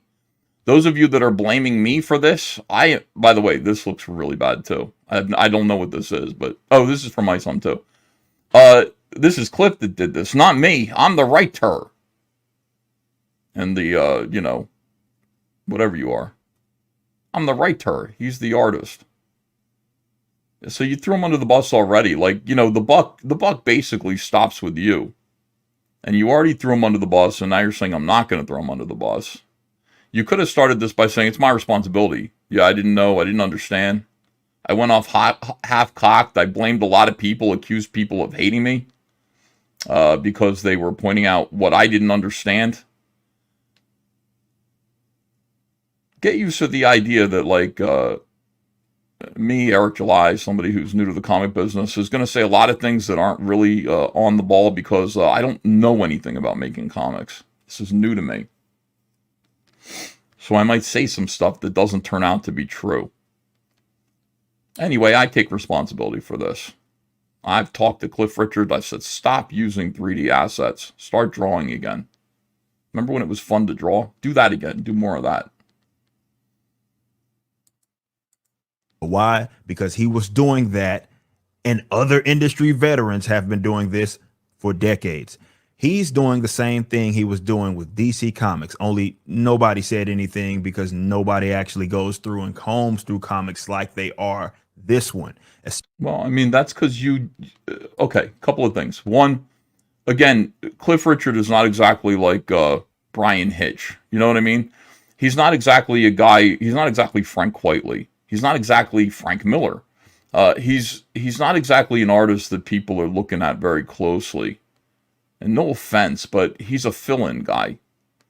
So he's done a lot of fill-in work. Cliff will just pop up, and it's like the other artist is late, so Cliff will come in there. He'll get the work done real quick.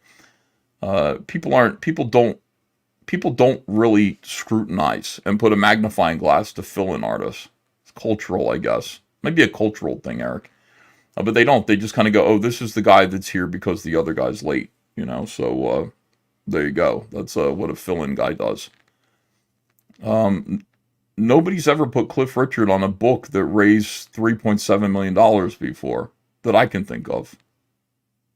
And so nobody's ever put Cliff Richard on a book that was a touchstone in the culture war before. Nobody's ever done that. So it's not just that people like, you know, dislike you. Many do, I guess. But like, it's that you're part of the culture war. You're branding this as part of the culture war. So people are looking closer at this. You can't play the victim now. Oh, people don't like me, and that's why they're scrutinizing my work. No, you started the culture. You're a part of the culture war. You said that your comics are going to be the answer to the lack of quality, the poor quality coming out of Marvel and DC. So now, of course, people have to scrutinize you. They have to. They're going to do that, dude. You asked for that. Especially readers. With that being said, artists may care. Not all artists do this. Some do, others don't. For example, none of this is a problem with Alpha Core because it's not what Joe Bennett does. Why not? Why doesn't Joe Bennett do it? Because Joe Bennett is a real artist. Joe Bennett is a guy who wouldn't do that. He's going to draw stuff.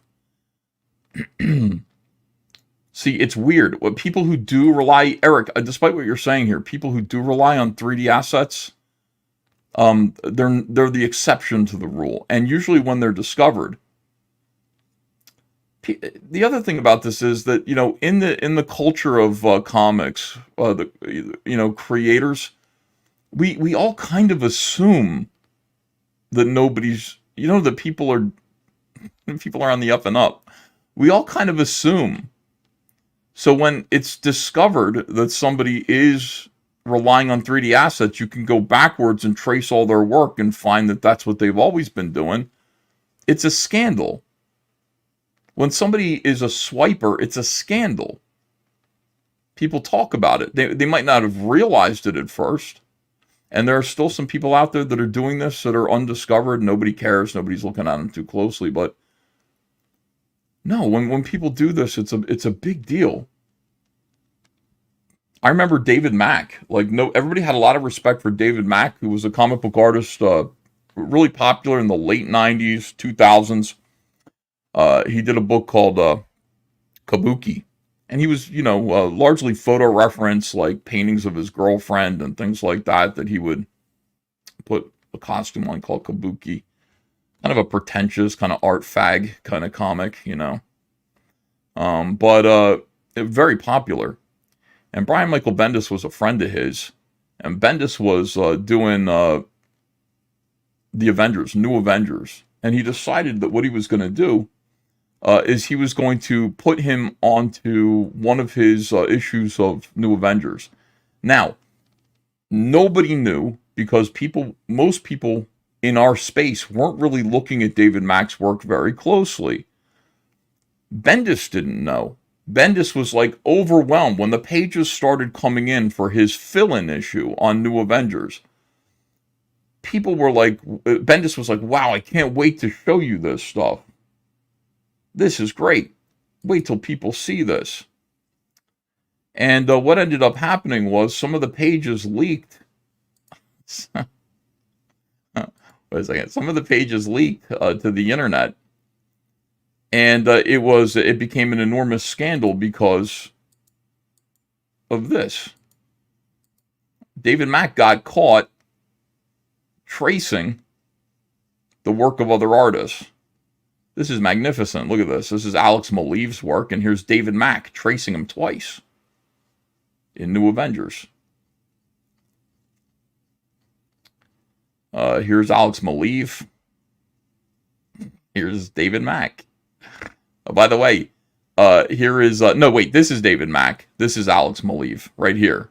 And then these characters here, like this figure, this is like Adam Hughes. He swiped that. Somebody actually took one. This is one of his pages from New Avengers. Somebody took this page and took it apart. Every single aspect of this page was swiped from another artist. It's just, it's not good, dude.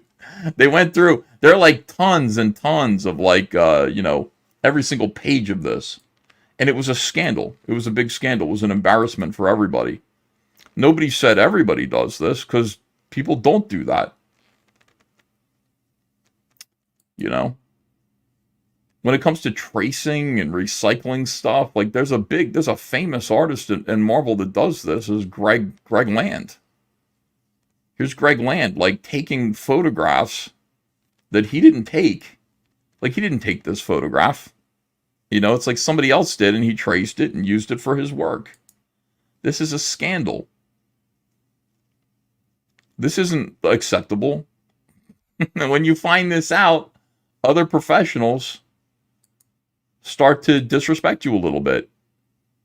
Iron Man piece here that I guess worked its way into this piece here. There's Iron Man. He copied that. Picture of football guys here that made its way into this. This helmet. Like everything's kind of just traced and borrowed and kind of thrown together. Use the Sports Illustrated swimsuit issue. Like, you can't do this because, like, this is famous. Like, and you didn't take the picture. It literally is kind of like, is it stealing? It is. People go through and they just find, like, he's used this picture of Sandra Bullock like 100 times, just over and over again.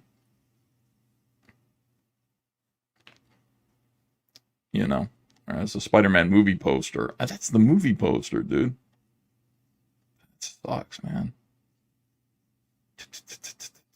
Cycle.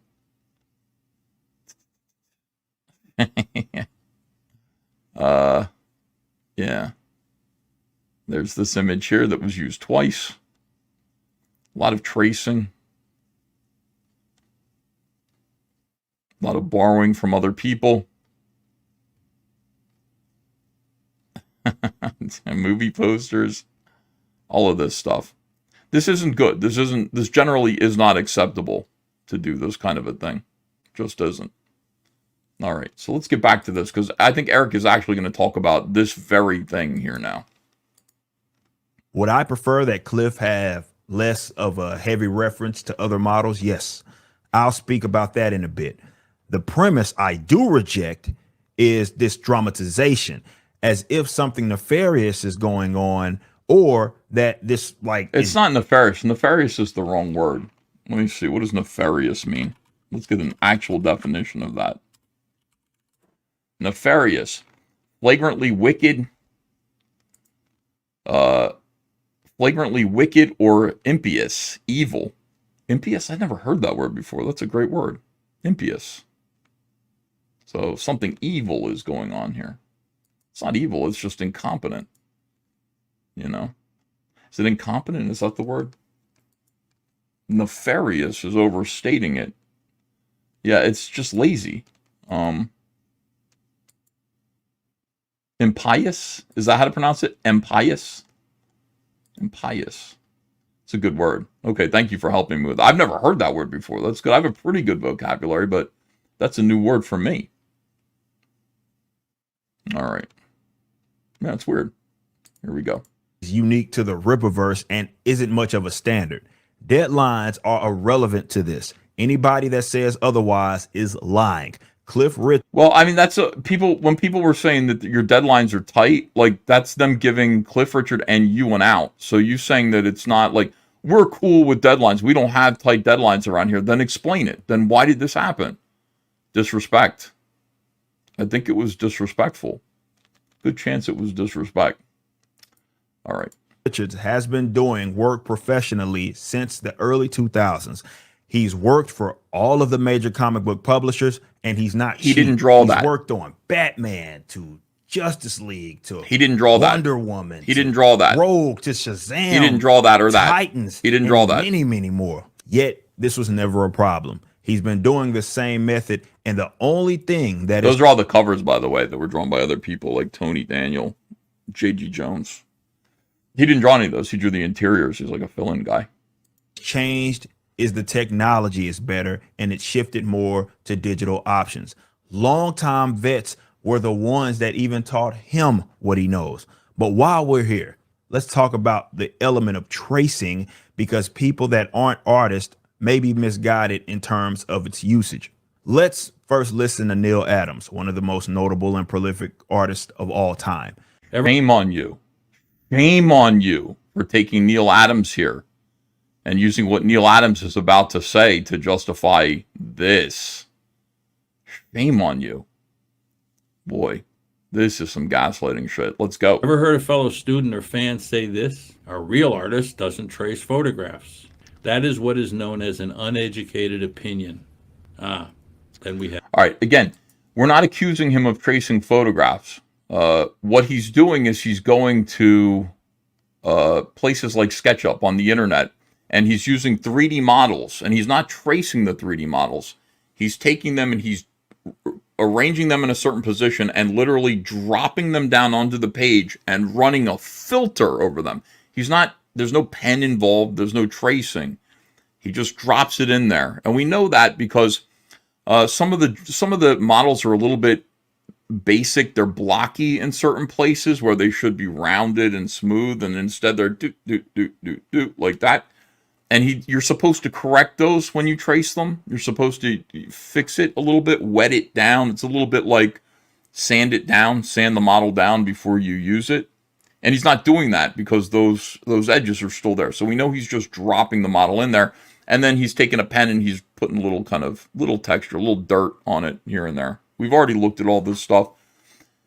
That's way different than what Neil Adams is talking about here. Way different. You're dancing. This is an obfuscation. This is not correct. This is not one-to-one. Here we go. Have facts. You don't have to write this down, but you should remember it. All the best artists of the last 100 years have traced photographs for their finished work. Sounds a lot different from what an undereducated opinion is, doesn't it?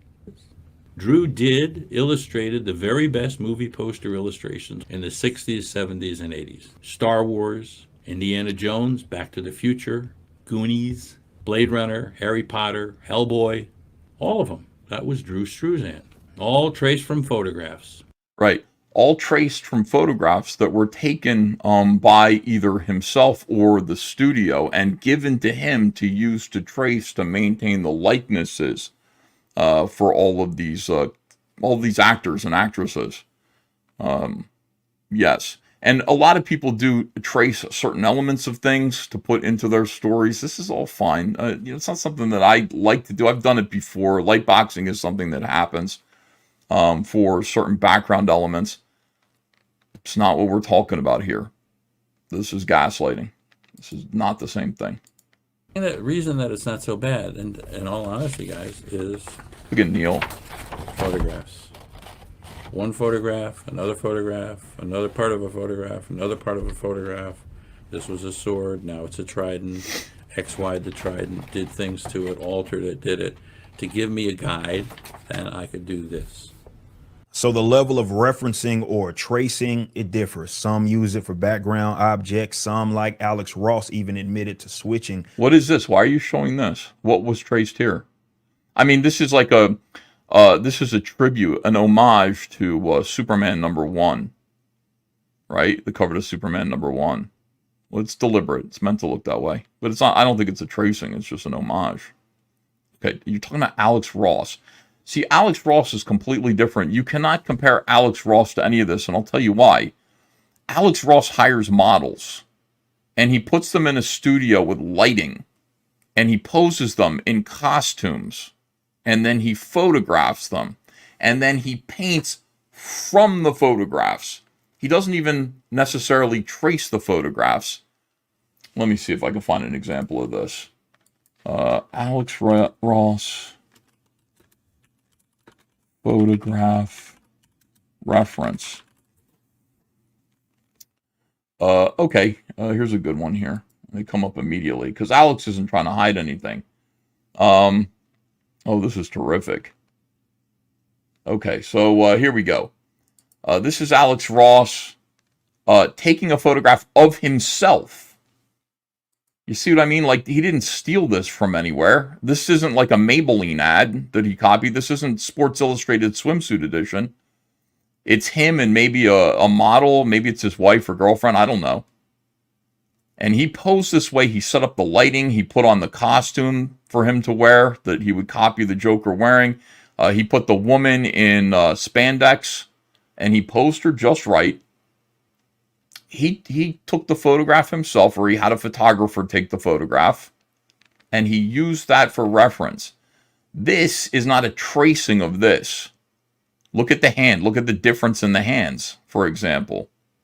Look at Joker's hand that's holding, look at Joker's hand on the right-hand side of the page compared to his here.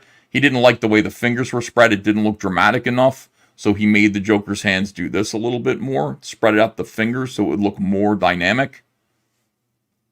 See, this is using photo reference, and I think he didn't like the hand. The hand that's on her belly is a little bit dead. It's just like, so he did this, and he splayed the fingers to make it look a little bit more kind of sinister, make it look more interesting. He tucked her face closer to the Joker's chin. Like, all of these things are different. This is not a tracing. This is photo reference created by Alex Ross for the purpose of making a very realistic painting of the Joker and Harley Quinn.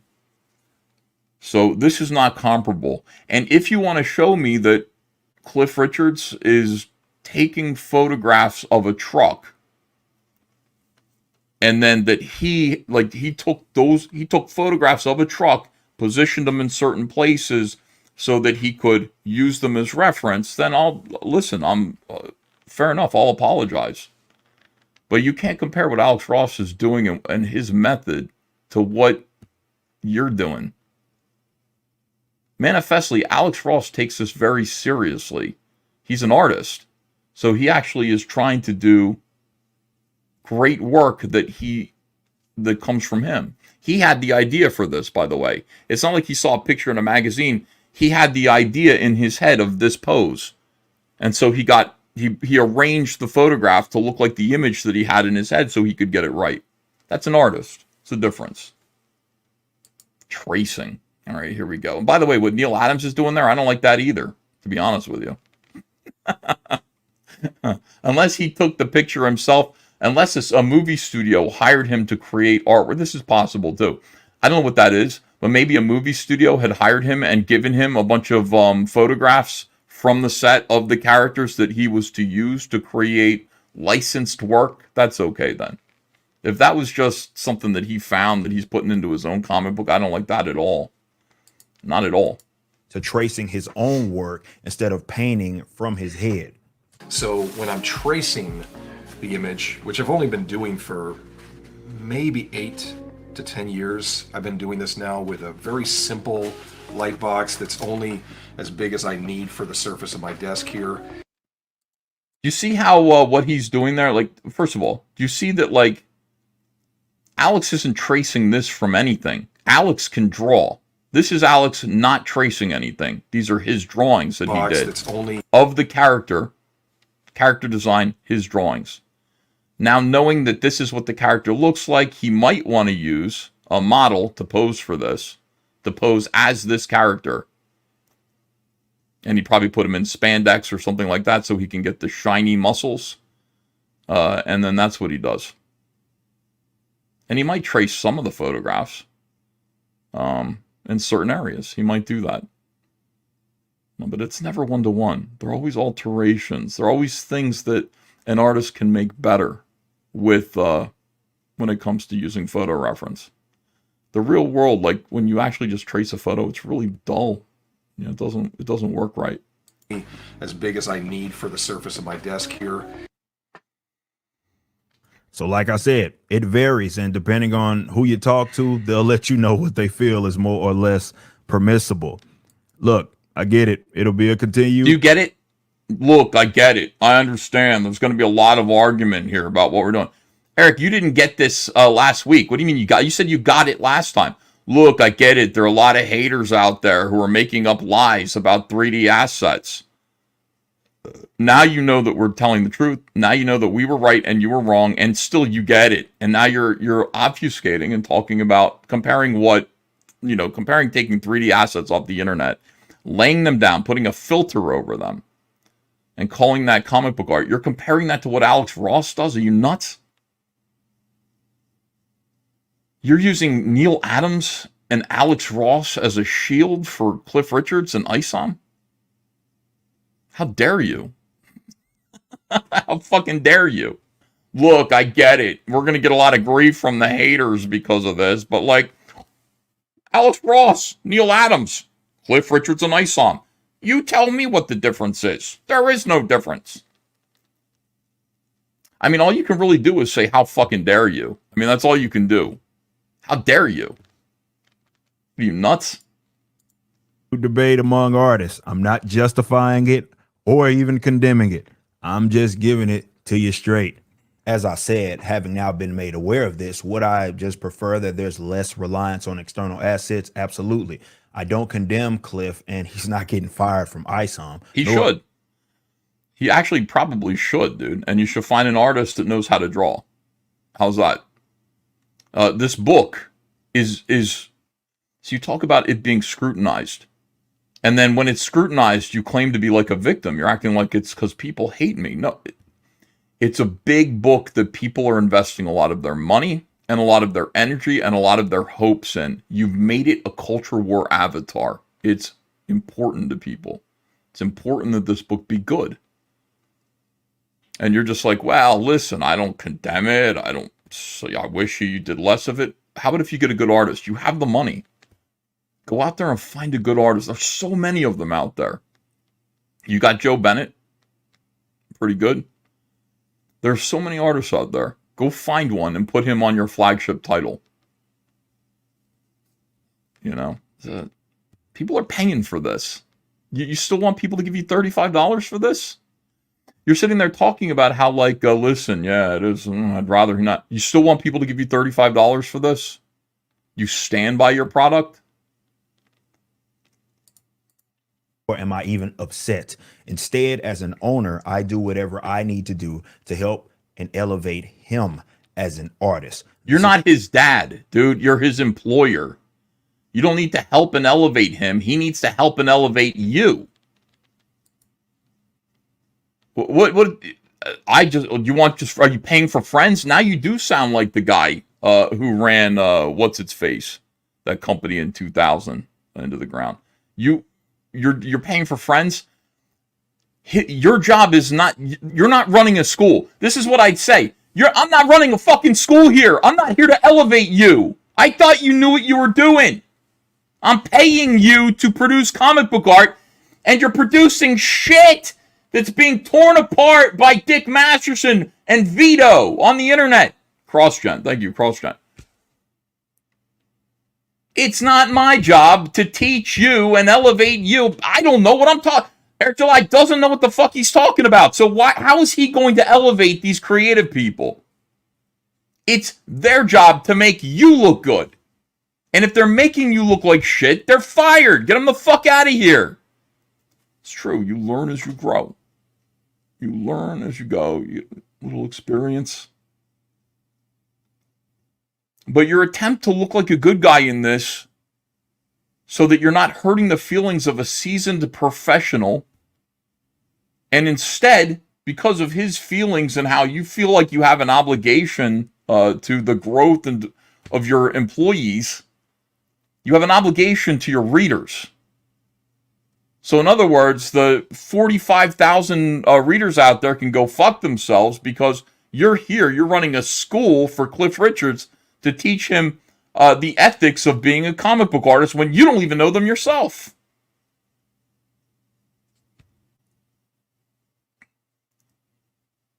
Now that you know, and you're like, well, I'm not going to throw him under the bus. Now that you know, how about hiring an artist on your flagship title that can draw a building?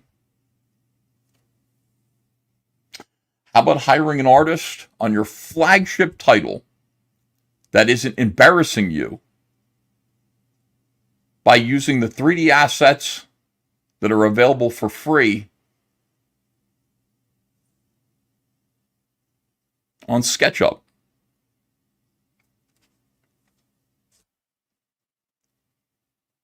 Just a thought. Just a thought, dude. I mean, I guess you're hoping that, like, you're hoping that everybody in your audience is going to say that you're righteous for continuing to employ a guy who has no respect for you, no respect for your audience, no respect for the art form as it is being represented in Isom, and he's going to continue to make you look like a clown. There are people who are actively going through these comic books because they're trolls and they're having fun, finding all of the 3D assets that were used. And there's going to be a website that's going to make you look like a fool. But I guess your friendship with this guy from Brazil, who you got through Dave Campiti, supersedes all that. That's awesome. That is awesome. And it's good for me because, you know, TRASHCAST is new. I mean, I'll keep talking about it.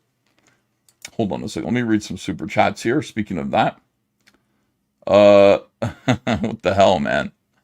Let me see. Outlaw 2 says, I give you 4K. You draw cover page of my Wang. You draw my Wang right now, Pie Man. Here's Cars in Depth. DJ isn't quite Oswald Bates, but he has that vibe. Porcon says, fine tooth comb. CSI Ripaverse, anyone? Last Rights 0 says, many normies in the chat. Chickens in the chat is old school sector tactics of A-logging. Uncle E is the best uncle with a sense of the flow of the underground. It's all both exposing but truth-getting. Here is Rob Lee says, Kanan didn't want to be associated with Comicsgate. Yeah, because he wanted to be mainstream. Chris Stanley, thanks for $10. Here's another super sticker, $1.99. Thank you for that. Something says, just realized DJ is EVS's #1 fan, always watching in adoration and gayness. Don't make me sing again. Isom is reparations, says Jeremiah M. Lloyd Llewellyn says, every time I hear as, I think of pronouns. Brandon McGrandison says, when EVS has too many viewers, he makes sure to remove the chaff with a musical break. With other comic book pro artists come music tuber is that brave. Listen, I like to sing. My favorite thing in the world is when I think back on the 1980s, and I would watch like Saturday afternoon TV here, and it was like Local Access Philadelphia, after all the cartoons were over. And there would be these shows where these old Italian men who sucked ass at singing would just, there'd be kids around and everything, and they just insist on taking a microphone, sitting in a stool with a single like spotlight on them, and they just start singing. Thank heaven for little girls. I love that shit. I like the whole cultural thing where every one of these guys wants to be Frank Sinatra, and there's like a musical break where you get handed a microphone in the spotlight. Sorry, I like it. I'm going to continue to do that. I am that old man now. That's me now. Some Take says, I inspired EVS's karaoke. You're welcome. Angra says, why can't he pronounce normal English words? I don't know. VCR Repairman says, referring to your singing, don't quit your night job. Thank you. Jegs Dynogod says, it's his book. He signs off. He knows what he wants. It's his company. Does he not check? Does his editor not exist? Way to shit on his own artist. Soy. Thank you, Jegs Dynogod. Storm D says, Eric requested quick product and Cliff obliged. Simple as that. Jose M says, consume product, then get excited for next product. Here's Snake Dog joined the channel. Joe the Lawyer joined the channel. Some Take says, MPC says MPC update. Then you hit in front of him and he says MPC update again. Thermination 2011 says, never have a late book again with an estimated December 2099 shipping date. The shipping dates are made up anyway, so the whole late argument seems dumb. I agree. Jose the Lawyer says, you bastard, I'm a sucker for a bad karaoke, so I had to become a member after hearing what sounded like a cow getting banged by a T-Rex just now. Heaps of people shitposting about you in the Jack Show chat, says poor cunt. Oh, well, what are you going to do? Scotch Dirt says, what it is I asked Cliff if he 3D assets, so what it is he said, that's not true, dead air, so what it is I go Scotch Dirt on late books on certain individuals, maybe two, not many. I like that new account. Cars and Deb says, some great artists have traced with camera lucidas. And you got Liam here. He says, Alex Ross also sculpts his own models. What a boss. Yeah, that's right, he does. Dave the Space Wizard says, Eric admits he's not an artist and tries to proceed to educate about art. Yeah, this is big brain time. Hail CG in the chat. Norman says, why does this dude keep talking about stuff that he has no profession in? I don't know. Dark Glow Comics says, so one could say Alex Ross is good at fingering. Yeah, I don't know. Blast Radio says, the only thing Eric and his cohorts have on EVS is he's late, but I noticed they cannot say his books have terrible art and no story like Isom does. Bongsip says, so when you inevitably box Eric on Creator Clash, will you have Garth Brooks playing in your head? Says Bongsips. Which Garth Brooks song? Leonidas says, most free 3D assets have licensing where they can't be used for commercial products and must attribute the original 3D artist in writing. Oh, interesting. I didn't know that. Timothy Fitzgerald says, for saying comparable and not comparable. Okay. Here's Gates of Above. $10. If Disney Marvel released a $35 comic book with 3D clip art assets and little to no drawings, Eric would be making vids every day about how crap and lazy they are and how they don't respect the customer. Odinson99M says, EVS, you're sounding like your Sour Ripa didn't come to you first. Lol. PS Alpha Core is the tits. Dude, I have my own book. Like, he did come to me. I did the cover of Isom too. Sorry. GC98136 says, Eric deceptively edited that Alex Ross vid. Alex made sketches, was using the light box to transfer them to a different surface and redrawing them.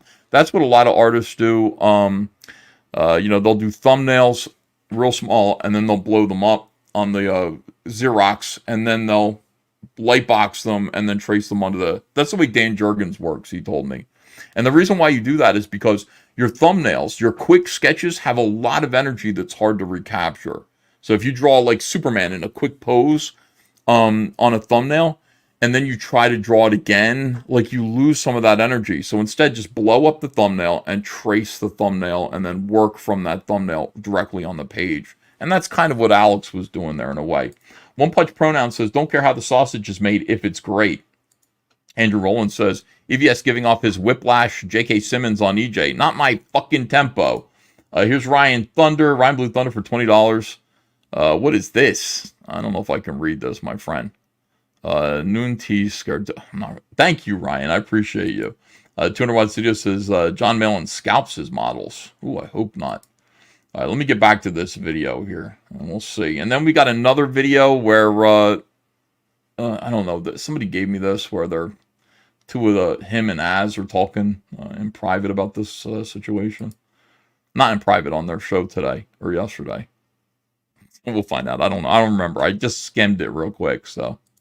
This is why our creative team has grown internally since Isom first launched. We're trying to improve these artists, be it our interior guys or our cover artists. It doesn't matter. We want you to be great and we want you to be better.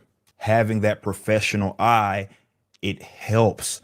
That's why we added our art director like Kanan White, who he's around to help Cliff, make him better as an artist. That's how we operate here at the Rippaverse. Kanan's presence alone has been felt, and he has made... Just have Kanan draw the books. Kanan is redundant. Or the other guy's redundant. I mean, how many people, how many Rippaverse employees does it take to screw in a light bulb exactly?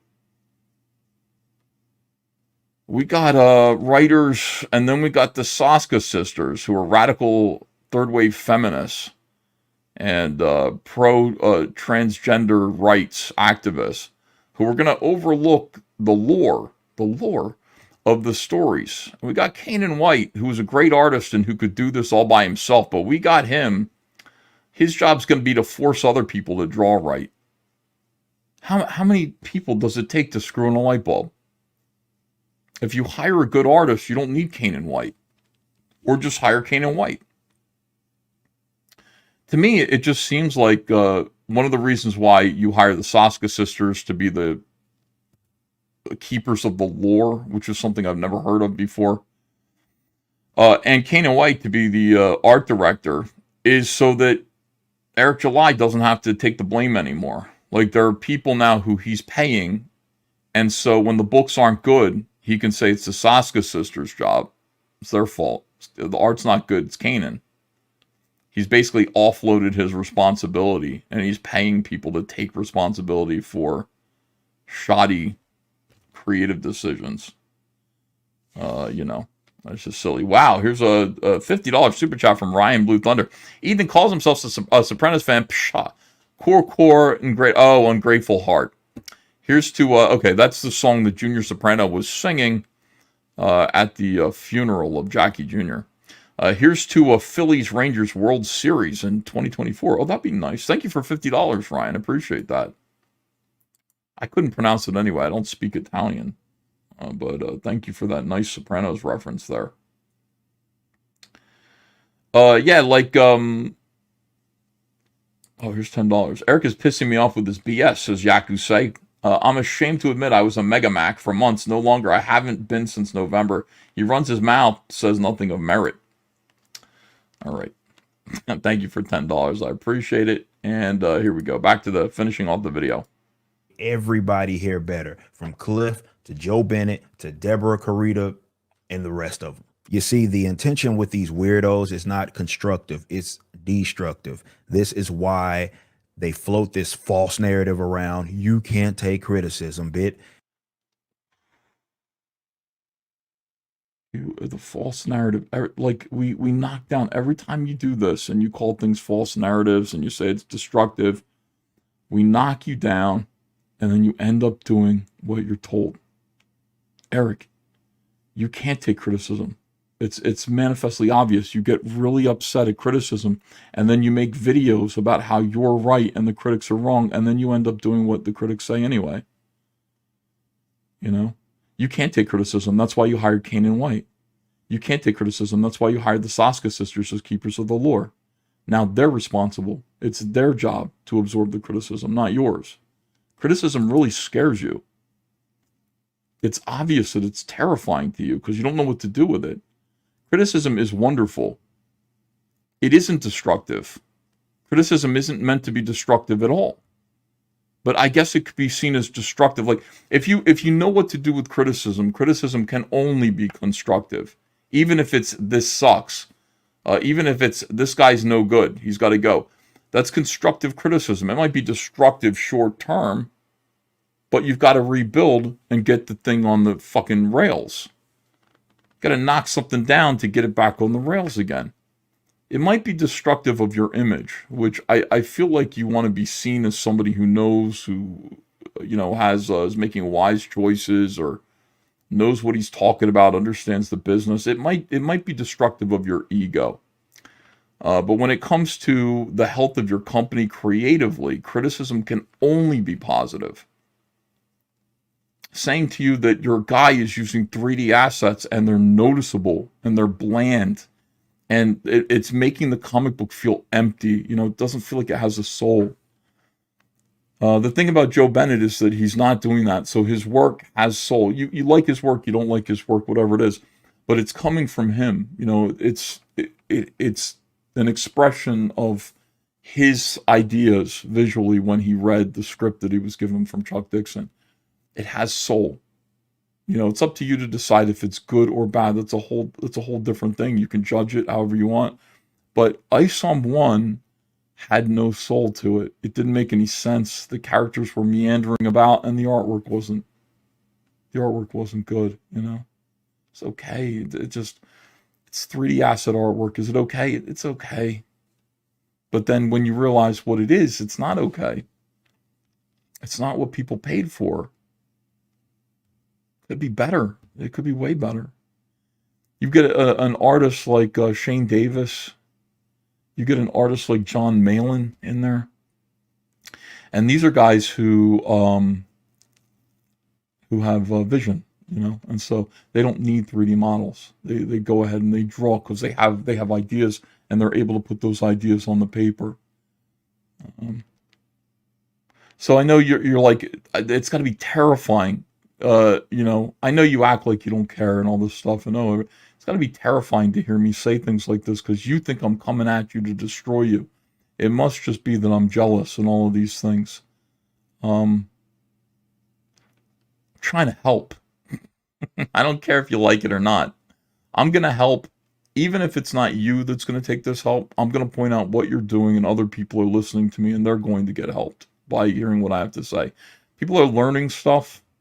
You've made yourself very visual, like very visible in this space.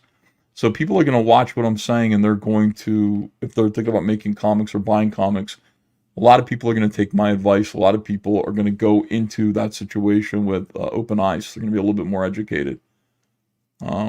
But yeah, anything that I'm saying to you could only help you. All criticism is helpful, even when it hurts your feelings. So yeah, you hate criticism. Everything that you do is about how you dodge criticism. You obfuscate, you make up these narratives and worm away around it, like instead of just sort of listening and growing. You have a lot of growing to do. And they conflate bad intentions and hatred with criticism and have nerve to say that I'm the one that's doing that, no matter how many mountains of evidence. Well, I mean, if people have come to hate you, it's because of that. It's because of the fact that you behave like this. I don't hate you.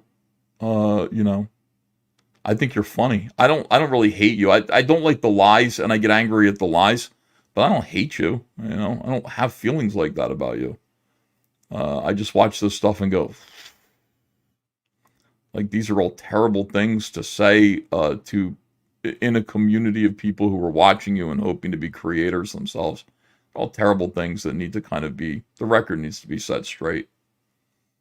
Don't take it so personally. When you say these people hate me, that's you not being able to deal with criticism. You know. That you show these guys. It doesn't matter.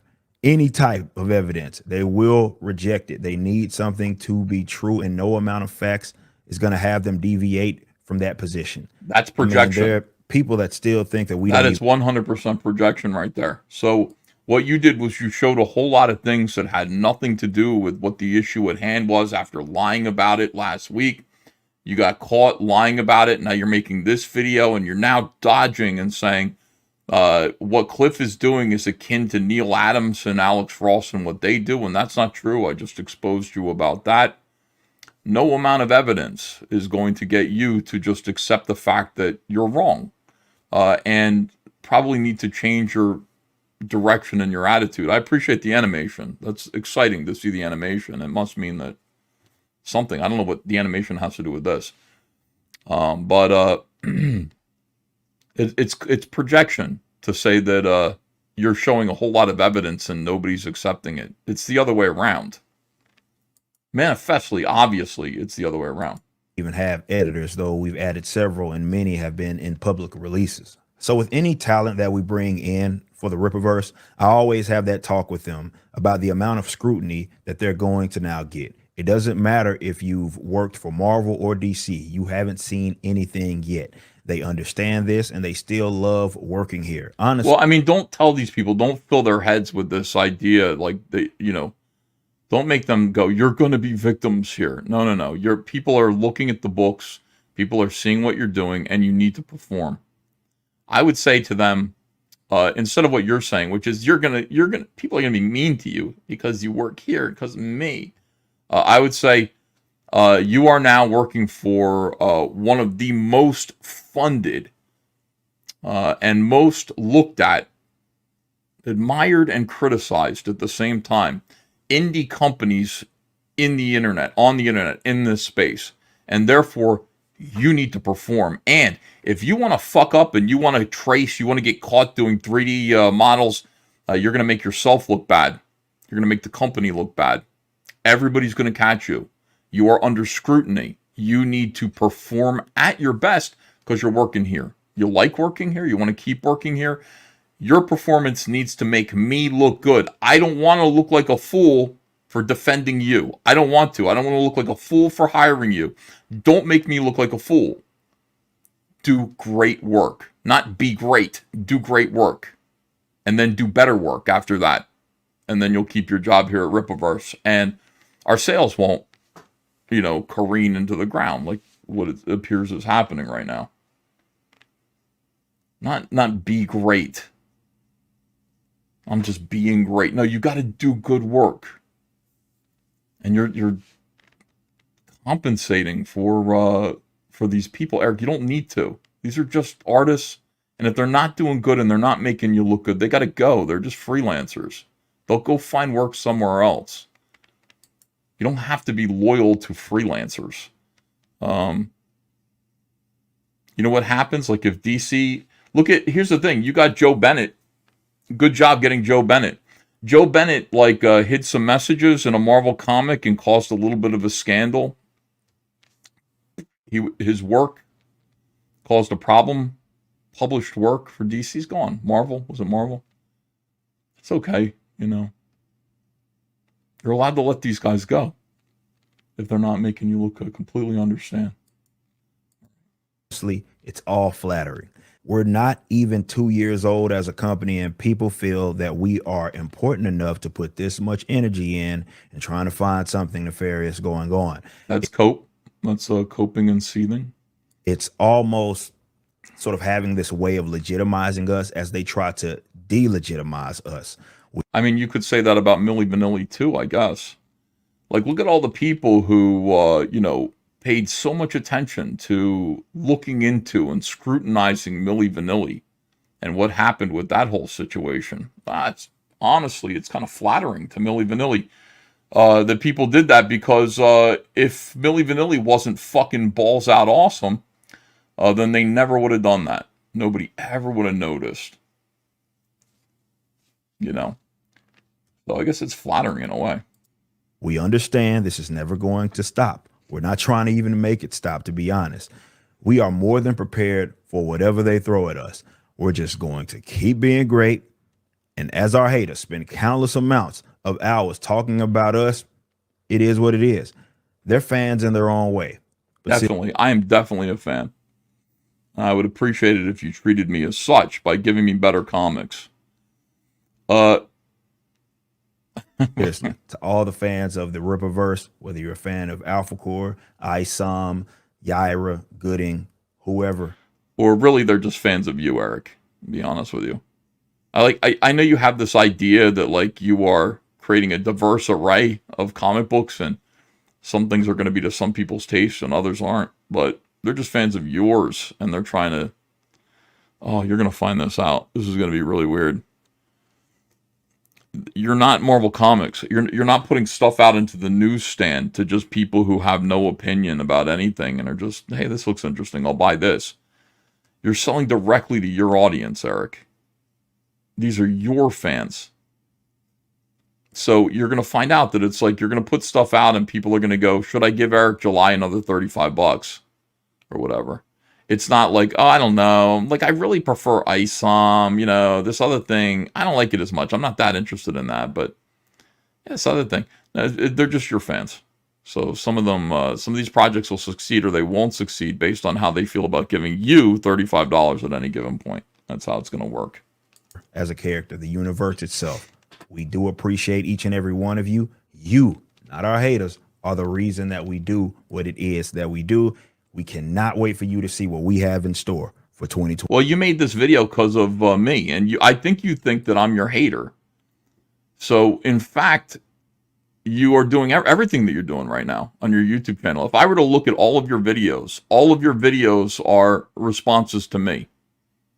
So what? You do what you do because I tell you in a way that you need to, and you do. You answer me. In a way, that's flattering. I like that. Yeah, like you're not paying attention to your fans, are you?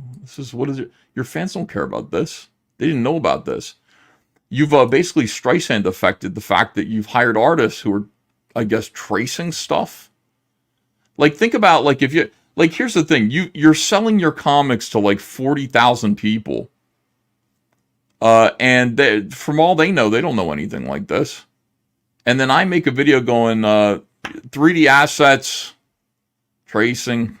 I didn't even say tracing, but 3D assets, this guy's. And then you make a video response to all of your customers addressing the issue of your artist borrowing 3D assets and building comics of them. And you create this incredible cope that has nothing to do with, it's like Alex Ross and Neil Adams. They trace photos or take photos, and it's called the Streisand effect. Like, if you just left it to me, I don't know, I got 2,600 people here. That's not that many. It is. Thank you very much. But, yeah, like, to some degree, like, a lot of people are looking at this and going, why is he defending himself again? What's the current thing that he's defending himself against? And they watch this and they'll make up their own mind. But, anyway, everything that you're saying and doing is because of me. Because you think about me constantly. I like it. 24. Alpha Core #1's pre-order is live. Written by the legendary Chuck Dixon and penciled by Joe Bennett. Visit Rippaverse.com to grab a copy and any of the merchandise items. Be sure to also check out the animated trailer for the campaign. Boy, he's out loud. Yeah, get some merch, because, like, right now, like, it's on sale. I don't know what he paid, what he was charging people for it before, but the merch is, like, get, like, a t-shirt for, like, $8 now. It's like, what the hell, dude? Very exciting. Yeah, listen, I'm here to help. I truly am. And that's why that's why he responds to me. Alpha Core, C-O-R-E. There's a lot of debate about that. Is it meant to be like the Alpha Core, the center? Like, what did Eric actually mean? Did he mean the Marine Corps? Or did he mean the central core of something? We don't know. Gark777, Uncle E, when are you going on Revenge of the Sis? I mean, I would love to hang out with those guys. Actually, I would have those guys on my show because I don't want to interrupt anybody's. Those guys have a good dynamic. I'd be a third wheel there. But they would both be welcome on my show anytime. Jun Wong says, I still don't understand why trace. One can make very good copies of photo reference using measurements taken with rulers, compass, and set square. You might as well trace at that point. See, the thing about it is that you should be looking at photographs. When you're creating artwork, look at photographs and say, draw from them. I'll do this from time to time. The way I use photo reference is I have a certain set amount of ideas for a scared woman. I need to draw a scared woman. I can do that out of my head. I can draw facially. I can draw the body language. I can do that from my head. But what if I want more information? What if I want variety? What if I want a face on a scared woman that I've never seen before? Well, then I might look up some images and I might see some new interesting images of women with a scared expression on their face. And I might glean from those things that the mouth moves in a certain way sometimes. The eyes are either wide, maybe there's some way, like the eyebrows, how they work, and the body language. That's photo referencing. That's the way that I use it. You know, I use it to add information to things that I'm already doing, that I'm already capable of doing. And it's a good idea to do that. It really just adds more dimension to your work. But when it comes to like copying something directly, it's what happens when you do that is it's so clear. Photo referenced artwork looks like photo referenced artwork. It just does. But when you use photo reference properly, it makes good comic book artwork look even better. And that's the whole thing. I could do videos about that and kind of, you know, this is the kind of thing that I should be doing. I should be making more videos about things that people care about, like using photos to make better comic book artwork. Things like that. All right, let me see. We got one more video here. I appreciate you guys sticking around. I'm here too late. Isom 2 Electric Boogaloo review tomorrow. Yeah, tomorrow we're gonna be doing Isom 2. It's crazy. Jorby Jimson says, "Hey Uncle E, got any recommendations for comic storyboarding tutorials besides How to Draw Comics by Stan Lee and John Buscema? Cheers." You know what? David Finch has his own channel right now, and it's a great, good drawing channel there. I like David Finch's artwork a lot. Storyboarding, like telling stories, how to tell stories, tutorials about that. I don't know. I don't know if I have anything to recommend you, Jorby, but again, that's something that maybe I could do. Maybe we got to start doing that here. Iconoclast says, using 3D assets in this way sort of removes the value of the comic. Anyone can just grab a 3D model and run a filter on it. Yeah, let me see. Strangely also, Signal says, I heavily disagree with your opinion. Criticism is destructive to the inferior. Oh, well, that's one way to look at it. But I mean, inferiority is just a temporary state of being. You know, if you're receptive to criticism and you can use criticism to get better, it isn't destructive at all. Lord Tatman's Comics says, watch, soon he will start moving away from his conservative views and start to embrace the left for some type of animation deal or something in showbiz. Juan Wong. Okay, I read that one. All right, so how long have I been doing this? 2.5 hours. I gotta watch As and Trashcast is really tough, man. It is. I can't stand listening to these guys.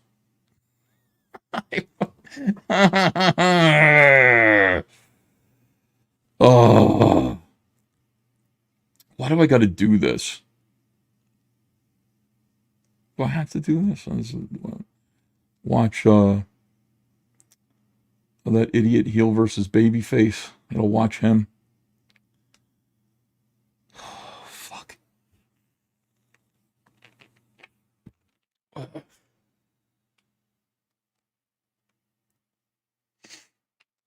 Do I got to do it? Let me know in the chat. Are we watching this video or do you want to save it for tomorrow? It's fucking boring. It is fucking boring. Skip it. Boring. Do it. As the silverback is coping and seething. I watched some of this and I just, it was recommended to me. Like, clearly they're talking about me again without mentioning my name. Skip, you want to skip it? Thank you for your service. Do it.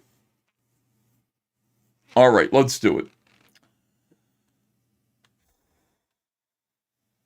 Oh my God, it's agony. It really is agony. I want you to know, Az and Eric, I do this under protest. All right, so this is their show one day ago. And they're talking about, I don't know what they're talking about. They're talking about Gina Carano. And then the conversation kind of veers towards me. Az is somebody who is, Az holds me in amazing contempt.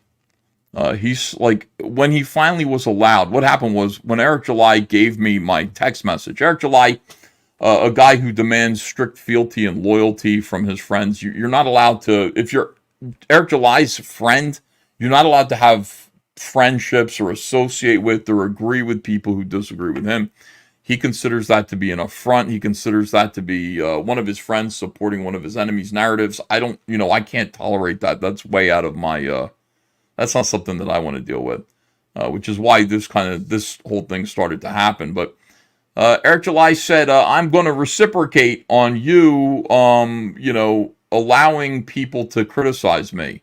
I said, I'm not allowing anybody to criticize you. This is just in your head. Like, I see people, I agree with some of the criticism, but, like, they don't need my permission. Nobody needs my permission to make fun of you, Eric. It's not something that anybody needs. I don't have to go, yes, I bless you with your... I either like people because they're funny and smart and a little mean. I like that hard edge. I'm a big fan of Mystery Science Theater 3000. I like that. I like when people are a little bit mean in their criticisms. So, anyway, they're going to do what they're going to do no matter what. And Eric July decided when he heard that he would reciprocate on that. And so now he's basically allowing his dummy friends, his YouTuber friends, to go at me. And one of the people most gleeful to do that was Heel versus Babyface, who, for the life of me, I don't know what I did to this guy. I appeared on his show once. I don't know what I did to this dude. What did I do to you, Az? Fucking retard. What did I do to you? Here we go. For it to be something that is embraced and acceptable. I think that's a lot of what we see kind of in the alternative space. And like how we see people, hell, there's even people in the alternative space that kind of feel this way. All right, let's bring it around to Eric. We're talking about like Gina Carano. And, what Eric will naturally do is bring it around to people who are being mean to him. All the time. Whenever any conversation comes up about conflict anywhere, Eric will sort of go, listen, in this space, happens to me, like I can relate because people are mean to me too. Gina Carano had her whole fucking world turned upside down by SJWs. She was canceled. Eric's never been canceled. Eric doesn't know what being canceled is. Eric doesn't know what it is to have a career at Disney in the mainstream and then have all of the world turn on you and basically make you unemployable. He doesn't know what that is. He doesn't know what it is to go Scotch earth on someone. But I mean, this is the whole thing. They brought up the conflict between Israel and Palestine on this show that Eric July was on, and Eric even made that about him. I know how that is because some people just, I'm experiencing it a little bit myself. Like some people are just kind of mean to. He actually did this. I got to find the clip of this. Eric compared people being mean to him on the internet or criticizing his comic book, which he considers to be, as we've just seen, criticism equals destruction. Eric's being destroyed when he's being criticized. He compared Palestine. He compared Israel versus Palestine to that. Himself to that.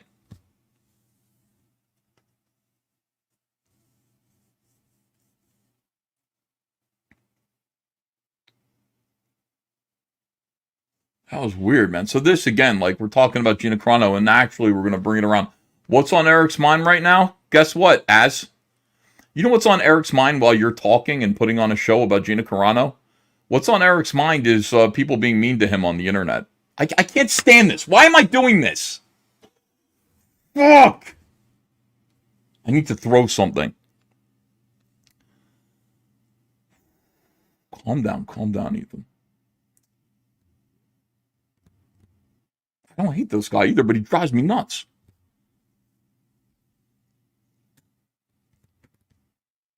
Everything, the entire world and its problems can be summed up.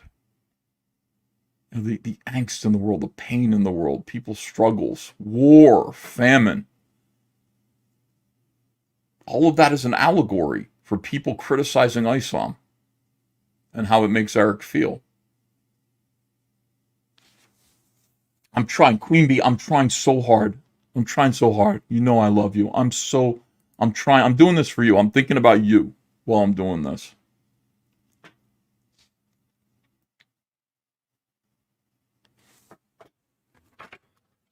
I've got my collection of lesbian action figures here.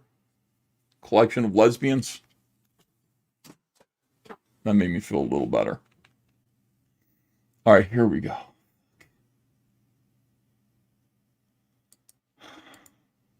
As the comic book industry, for example, kills itself. I've been seeing tweets from comic pros that have been around. All of a By sudden, pros, you mean prostitutes or let's say guys that have well, they worked. got to supplement their income somehow, Eric. Yeah, and they're starting to realize that maybe there's something new. As when you call comic book professionals, even untalented ones, prostitutes, I want you to look in the mirror, and I want you to realize that you're sucking this man's dick, and you have zero talent yourself. You're sitting there blowing this dude. You're cuckoo for Cocoa Cocks. These guys are talented, dude. You're talking about talented people who can make comic books, who can actually make something. You're not making anything. You're out here on the internet with Eric July talking about things that you don't fully and completely understand as an outsider. Don't call my peers, even the ones that I disagree with, even the ones that I'm in arguments with, prostitutes. They're creative people who can do what you only dream of doing. They're way outside of your sphere of experience.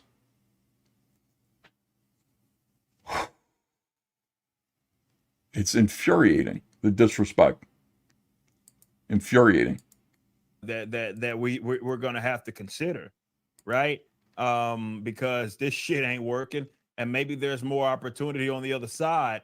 Now again, that opportunity isn't gonna be for everybody. And people are gonna find. No, the opportunity is going to be for people who want to work for you, I guess.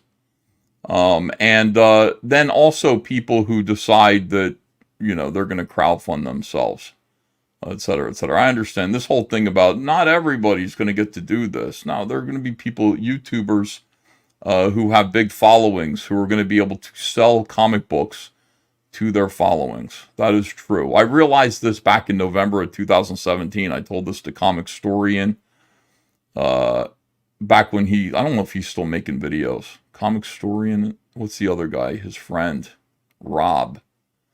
I said, you guys have million subs. Like, why are you talking about other people's comics? You could make your own comics and they would sell. Be amazing. And he was just like, that's not really what I want to do. I just want to talk about comics. But I mean, it is true. Like, if you have 1 million subscribers, if you have a whole lot of subscribers, you could sell them absolutely anything. You know, what could you sell them? I'm trying to think of like an industry that's on the decline that you could sort of hop onto. Well, I mean, look at like the Daily Caller, you know, or whatever, Daily Wire. They made razors or something. Am I wrong about that? Or chocolate? You know, look at this. Like, you can make anything and sell it to your exclusive audience, and you could bring in some impressive numbers. It's advertising. You know, this is the thing. Like, why advertise somebody else's stuff on your content when you could advertise your own stuff? It's a revolutionary thought that I came up with in November of 2017, and since then it's been. Is there still a market for buggy whips? Says Baxter Bunny. I'll make one. You know, watching this video, you know, I think we should bring horse whipping back into style, Baxter Bunny. All right. Not out the hard way. But, you know, you get people that get mad at those types of deals, right? And they had been for so long when they were clinging to it. Why? Well, because it didn't go through their filter. So it's not legitimate, right? The Rippaverse, whatever it does, is not legitimate because, well, it didn't go through fucking Diamond, or it didn't go through this, it didn't go through that. So no, you're looking for legitimacy, Eric. You're looking for a special kind of legitimacy, which is you playing on their field, on their turf. You want them to respect you, but they don't respect you because here's why they don't. Here's why the comic book industry doesn't respect you. Comic book industry doesn't respect you or Cyberfrog, by the way. Cyberfrog is the same thing because I'm selling Cyberfrog straight to my own audience. The thing about what they would like me to do is they would like me to put Cyberfrog and they'd like you to put Isom through the Diamond Distribution Catalog or Penguin Random House so that it is sitting on a shelf next to all of the other comic books, right? So that a retailer goes through the catalog and decides, I want to try, I'm going to buy 15 copies of Isom number 3 and put it on the shelf next to Spider-Man.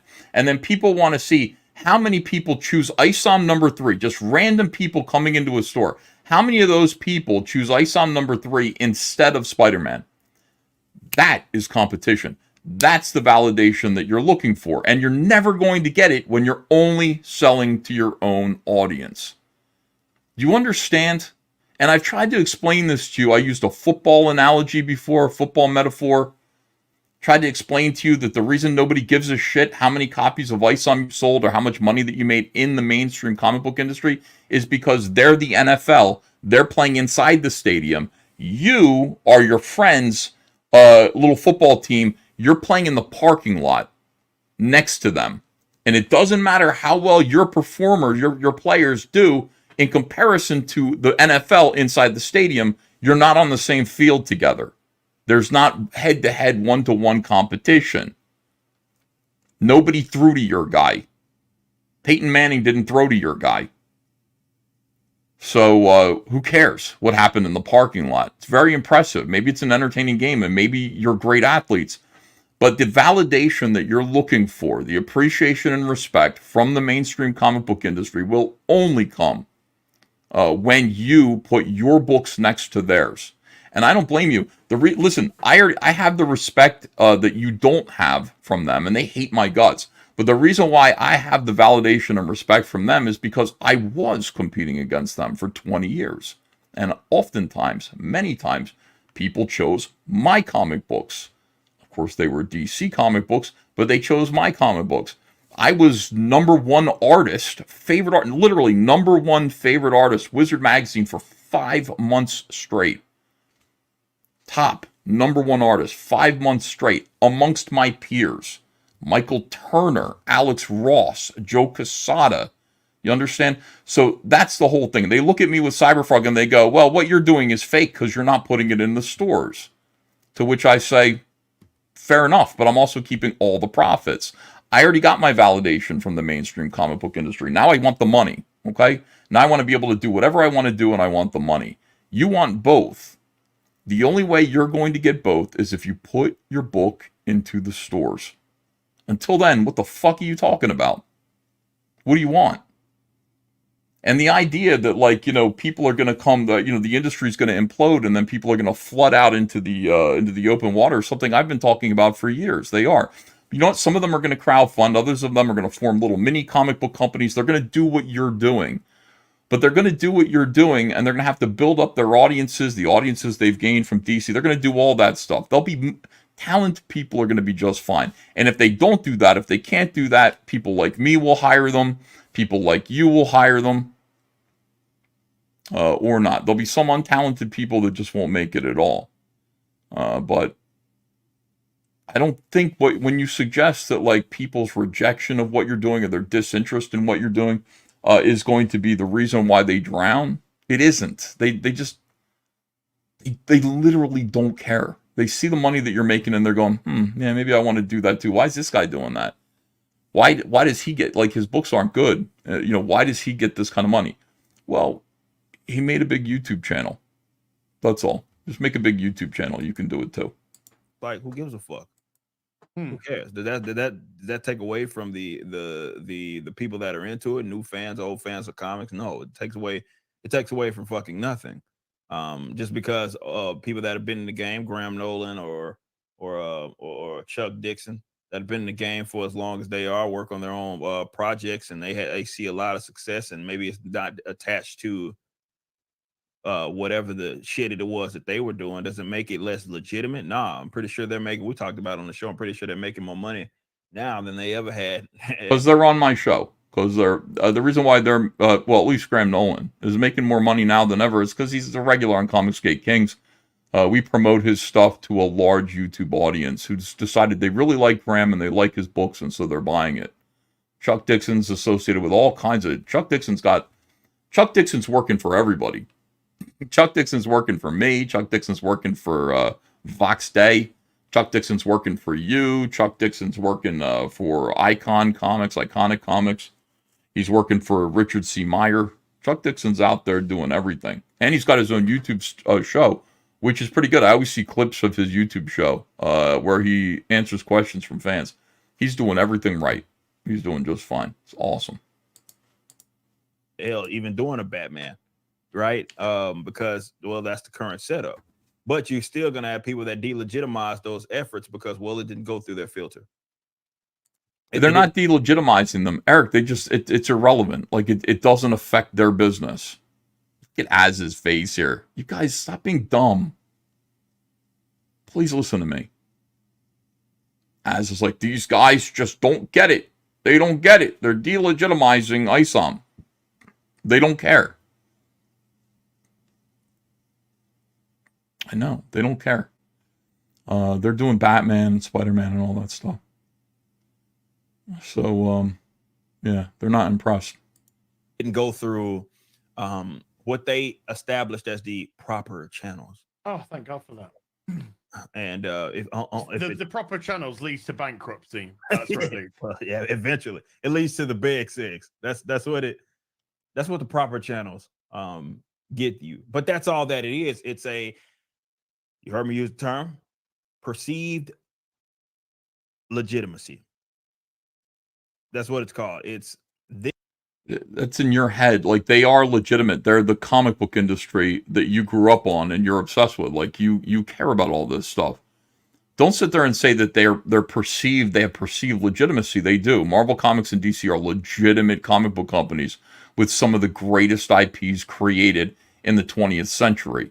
So it's not like perceived. They think they're so great. They are so great. They are so great. They're just hiring people. They're producing books that aren't so great right now, but they're their characters and IPs are great. No doubt about it.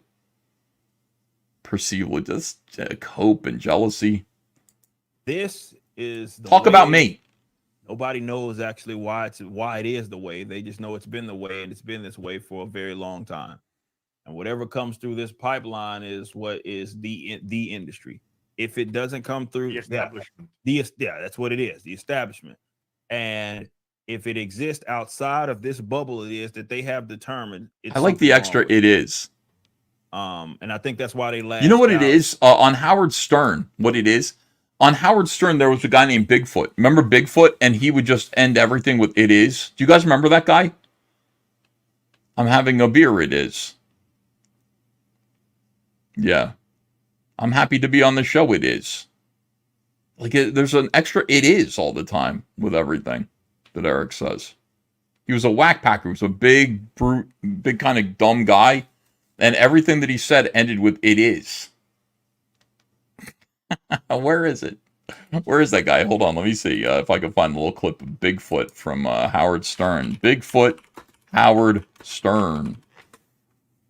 And see what this guy's like. Let me just cut in somewhere here. Helping you with your picks, or are you doing them all on your own? Oh, I'm getting a little help with my manager reading the point sheet. All right. But you're making the picks yourself. Yes, I'm making the picks myself. All right. Who do you got this week? This week it is. I want to bet on the Titans, and I want to take the 11 points, and the Cowboys have to beat it by 12. Well, now he's not doing it. I should probably get his first appearance. But anyway, there's all these extra "it is" when he talks. And he used to end every single sentence with "it is." That is funny. All right, let me see. Back to Eric. "It is." And they have lashed out in the way. Even if you're right, it doesn't matter. I think this is why they've lashed out so long, so many times. No, Andrea puts that on in the morning. A dying animal lashes out. Yeah. That's what a dying animal does. Tell me about it. When it's bleeding out, when it's know it's in trouble. It starts Is it Tourette flailing syndrome? its arms everywhere. Mm-hmm. Put whatever context you want on this, Eric. That's what a dying animal does. What does a Desperate for stinking animal attention, do? Desperate for relevancy, desperate to get their voice heard. Somebody listen to me. Somebody listen to me. Somebody, please listen to me. That's what they do. That's why they scream, shout, flail around. Desperate. Well, that's what the mainstream comic book industry. Remember when Eric was flailing around and shouting and saying, I control everything, falling off his chair? What are you trying to say, Az? You saying that Eric July is a dying animal, desperate for relevancy? Listen to me. Listen to me. Everything these guys say is about them. Every single time. I don't think the mainstream is really flailing around.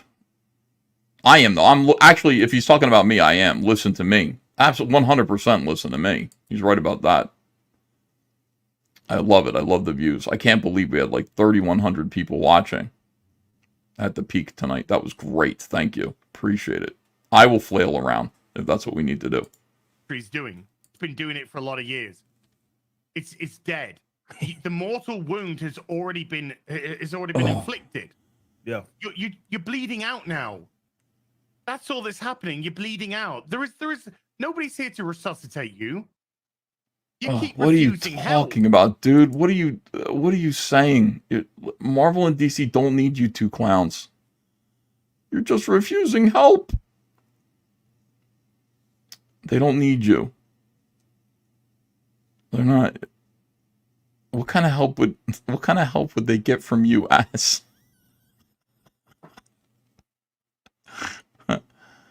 We need a big fucking middle-aged infant, you know, who takes selfies of himself, doused in sweat at the gym from the neck up. We need a guy who plays video games all day, who lives with cats, isn't married, isn't procreating, to scream about imagined slights coming from video games and comic books. You're hired. You're hired, dude. All right. You're too stupid to refuse to actually accept help. You're bleeding out. Stupid.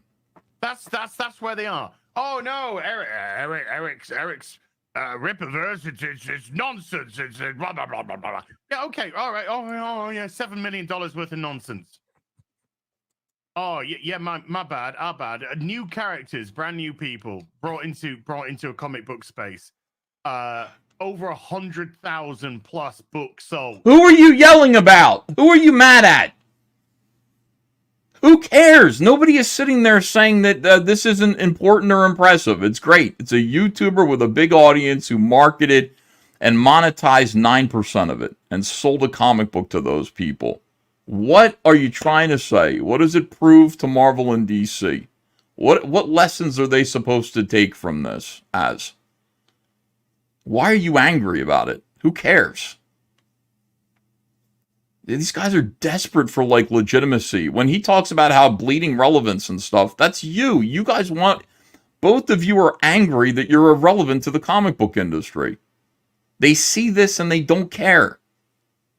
And I told you why. Like, they see what I'm doing, they don't care either. They're like, mad about it. They're kind of like, fuck, man, we thought we killed that dude. But they don't really care, man. They don't care about what you're doing, and you're mad about it.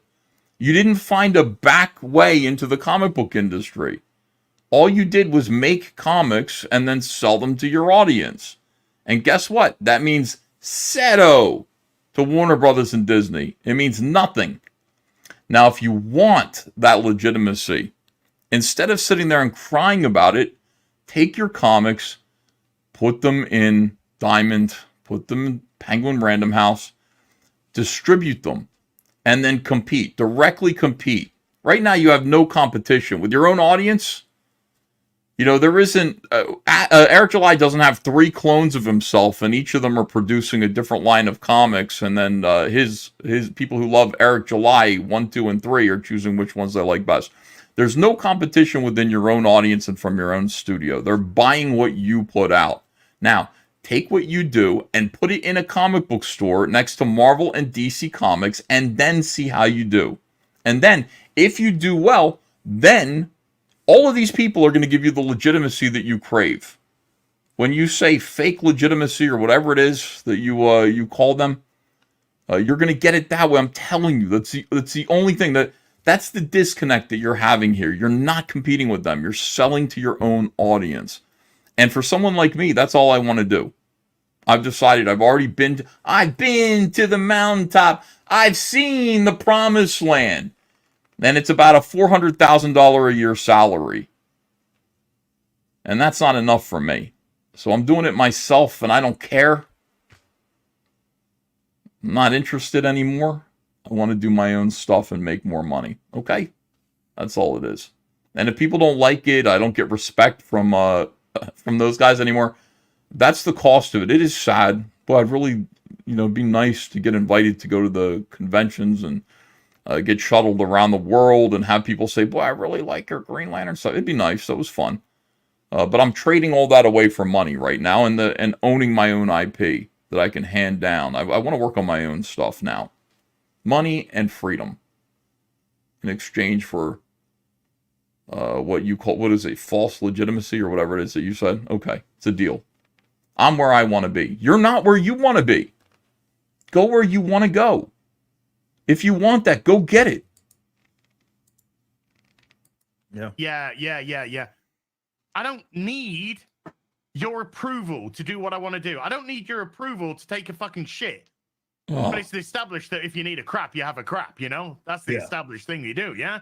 Disgusting, dude. I don't need permission. You don't need permission to do what you need to do. You don't need DC's. You don't need my permission to go meet a woman, get married, and procreate and have a family and grow the fuck up. You don't need my permission. If you're waiting for it, what are you waiting for? Go do it. How old are you? How old are you? Get a girlfriend, man. Put your penis in a vagina. What are you doing? What is this? Go make a child. Care for a child. You know what happens when you make a child? You have less time to play video games. So I guess that's the problem. You don't need my permission to do any of these things, but you should be doing them at this point. You should have done them a long time ago. You're going to make a child. You're going to be 80 years old one day. I hope you get to be 80. And you're going to be lying in bed and you're going to be saying, who's here for me? Eric July? Maybe. What are you doing, man? What is all this? Go make a family. Go be a man. Fucking be a man, dude. Please don't make a child, people are saying. He doesn't have to do that, says Cape Plan 11. I'm just saying it would change his whole world. If you actually did that, it would change your whole world. You'd still get to be an a-hole like me if you want to every now and then. Off time, off hours a-hole. But man, it would change your world, dude.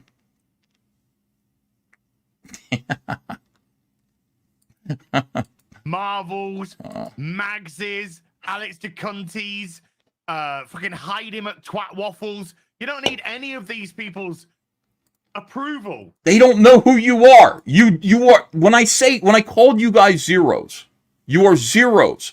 Heidi McDonald doesn't know who you are. That is the weirdest thing to hear you guys saying. You don't need her approval. She's not fighting with you. She doesn't care what you do. She doesn't care what you do or say. She sees what you guys are, and she's... Jesus Christ. You don't need the approval of Heidi McShitwaffle. No, you don't. Manifestly, you don't need it because you're doing what you're doing, and she hasn't said peep about it. She doesn't care. You know what Heidi McDonald cares about? Comicsgate.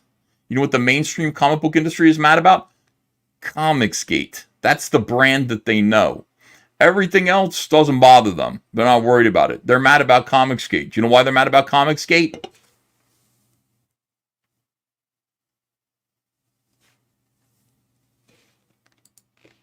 perceived legitimacy, Eric. Meet actual legitimacy.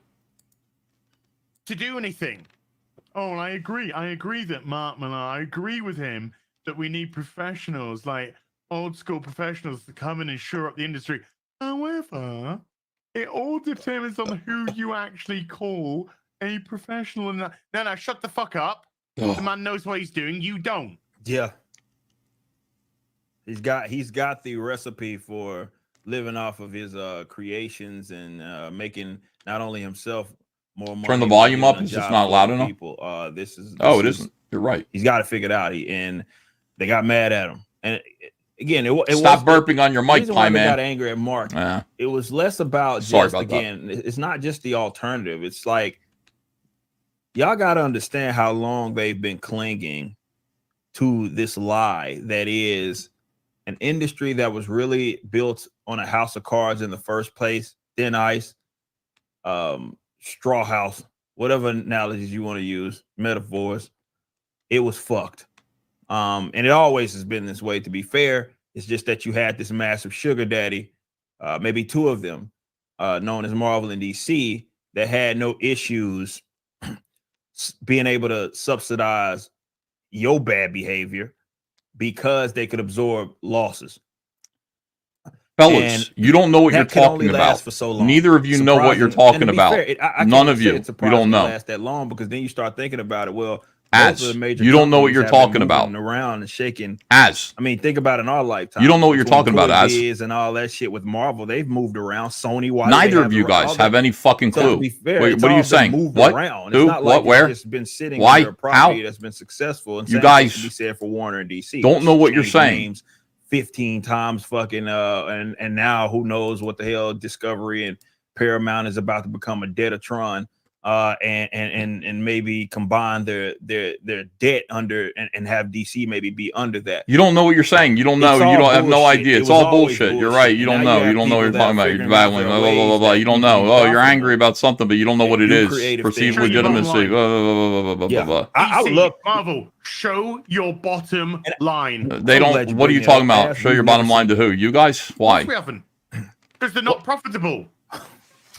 That's true. We have never show their bottom line. They're going to show Eric, show your bottom line. That's what they're going to show. Yeah. Eric, show your bottom line. What is your bottom line?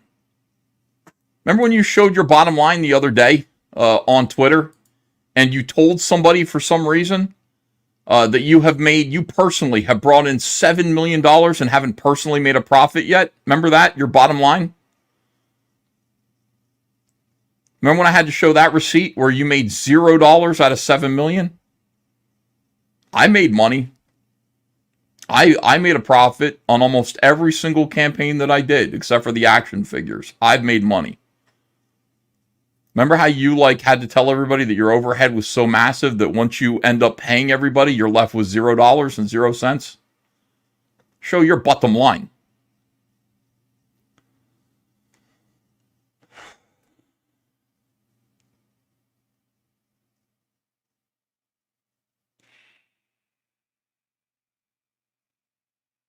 Come on. I'll do it. And we all know that. I'll keep going. Yeah. That's why you don't hear that. That's why you never see that. Shows your bottom line. That's the truth. They no self-awareness, like sales for a long time, and now they don't even do that anymore because in comparison, even to themselves, sales are down. So there are no public numbers. Nobody knows what the fuck is going on with Diamond, Penguin Random House, and Lunar. Nobody has any fucking idea what the numbers are. The best we can do is go by point of sales numbers. These are all things that you heard your boy Zach say and you didn't quite understand when he said them. You're just repeating him and you don't really know what he means, what he meant. The Penguin Random House are not reporting anymore because they don't have a friendly relationship with or a working relationship with any of these small-time comic book websites that report on the numbers. Diamond did. Diamond was the only game in town when it came to the direct market. So Diamond was easily able and willing to actually reveal sales numbers. They had 1,900 accounts all around the world, different comic book stores. that were reporting they could get data from. I know because the data leaked and I have it. So I know like what stores are. I know how many. It's actually really interesting. There are 1,900 stores, and you can see that only about 3% of them are ordering big numbers. The rest of them are very small orders from Diamond. This is before everything kind of changed. And now that there's Penguin Random House, the idea is we've got to get our books to where manga is. Target, we want to be in Walmart, we want to be in, Barnes & Noble. We want to be in those places. And those people don't report their numbers. Penguin isn't reporting their numbers to ICV2 or anything like that. So we're basically screwed. It isn't really that like they're afraid to tell people. It's just that they're unwilling. They're not interested. That's all it is. It is what it is. That are with these combined fucking stores, Comic Hub and shit. Like that's the best that they can possibly do because the distributors themselves aren't releasing the numbers, and the publishers aren't releasing the numbers either. When I went into Forbidden Planet and I walked past the one singular row of new comics, that's all they had, just one display. Let's say yard wide. So all things they saw in other YouTubers' videos. Different shelves on with the comics. And they're repeating them. These are 2 years ago's talking points. Line, eye line level, pretty much central. The one that your eye line draws to. It was a comic by Marvel, and it was Marvel superheroes with cats.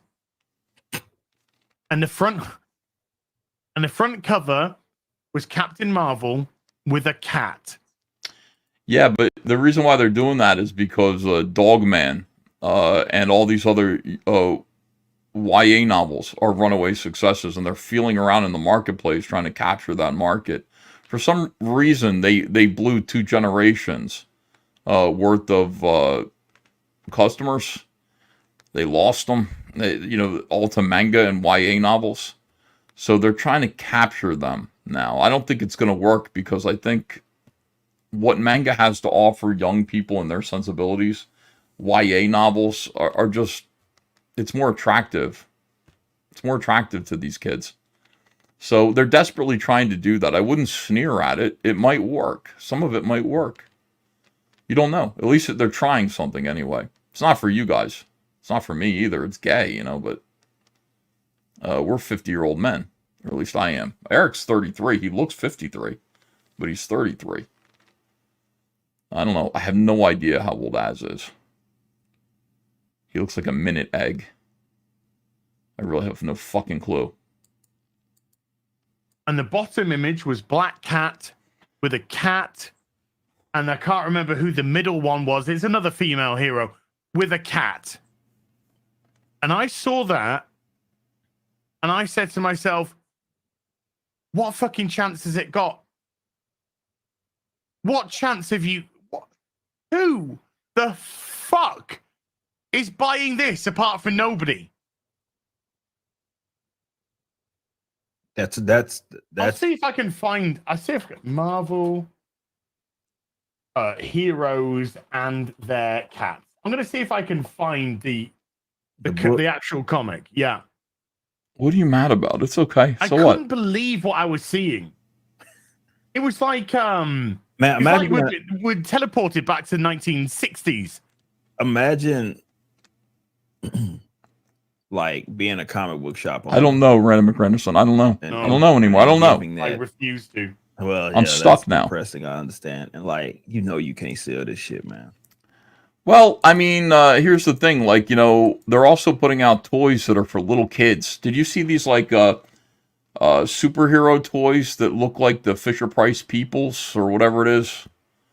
That they're putting out. They're putting out like big play sets for superheroes where the superheroes look like little kids and everything.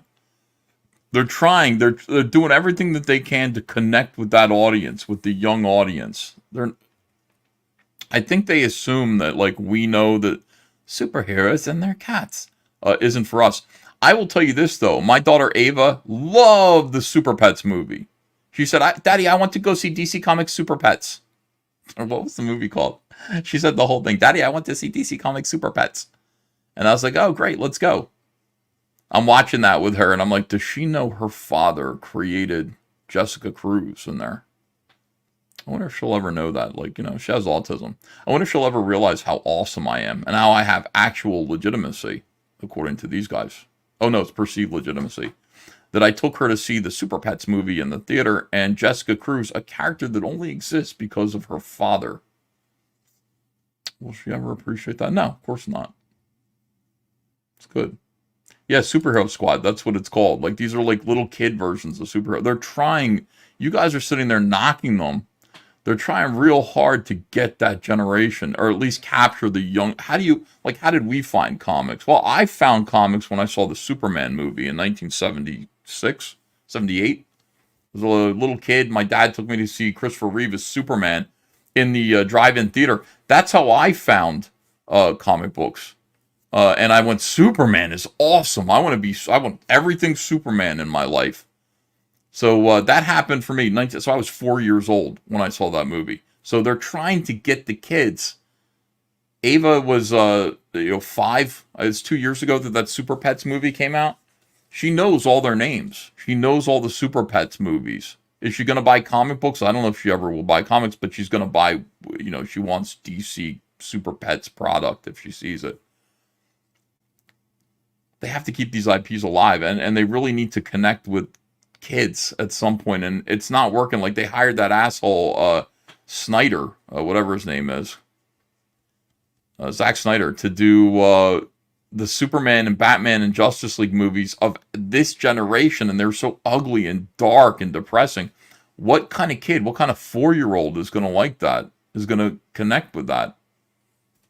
Like, he botched the whole thing. Like, if you really think of it in those terms, like me seeing Christopher Reeve's Superman when I was 4, that changed the direction of my whole life, right?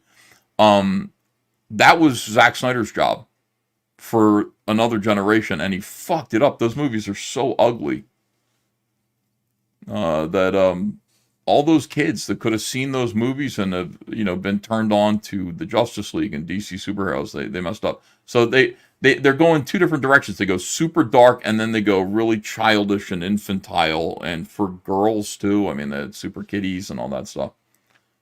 They're trying, man. I don't think it's silly. I don't think it's anything to scoff at.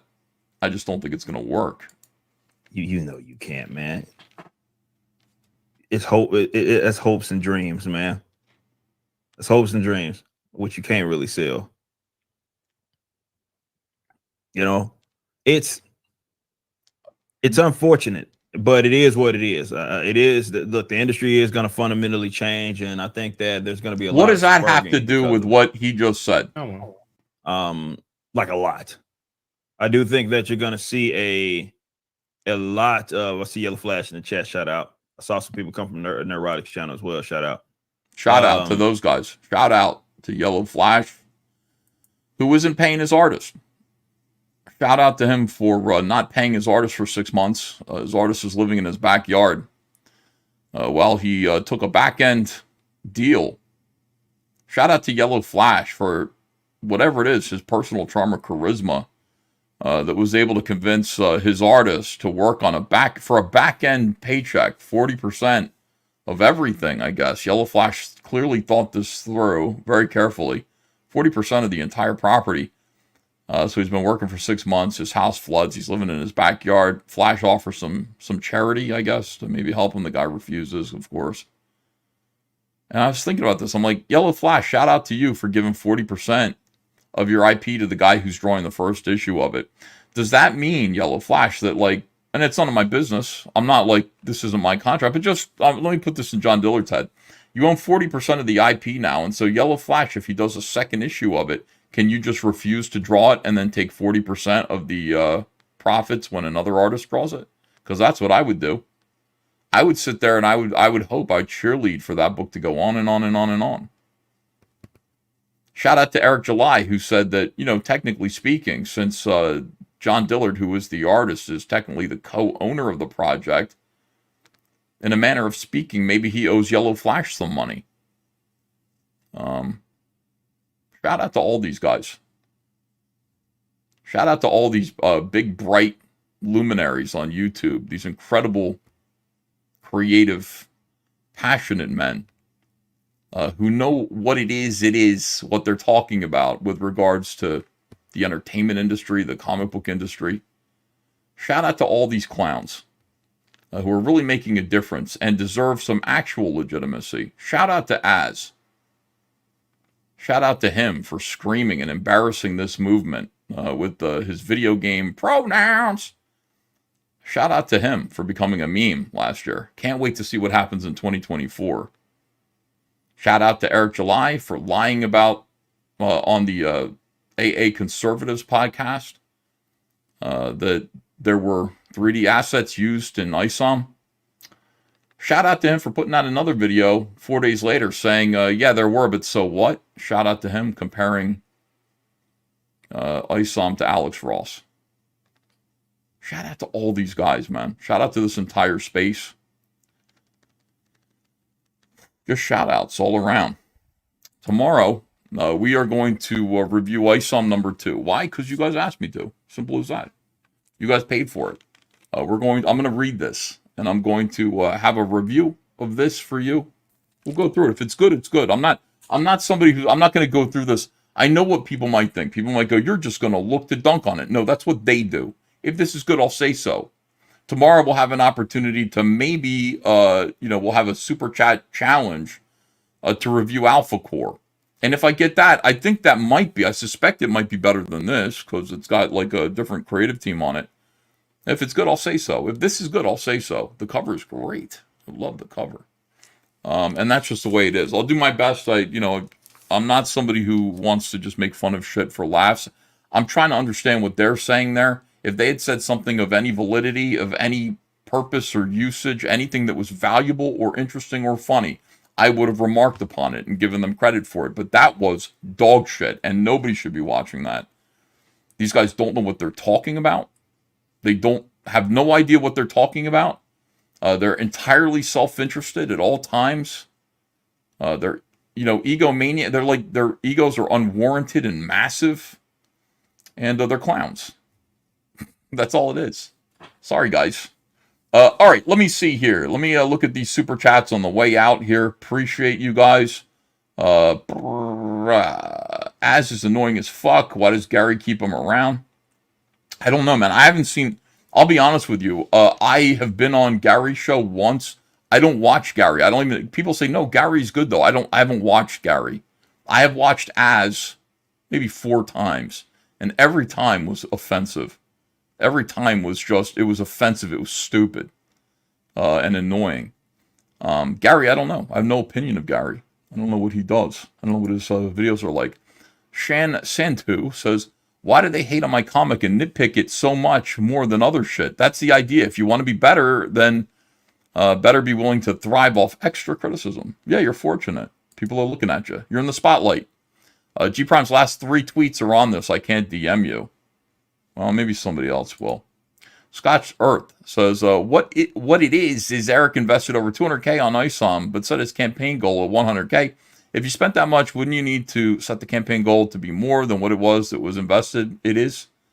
It would seem so, yeah. But to be honest with you, when I run my campaigns, I just put them at $500. Whatever it is that we raise is what I'm going to spend.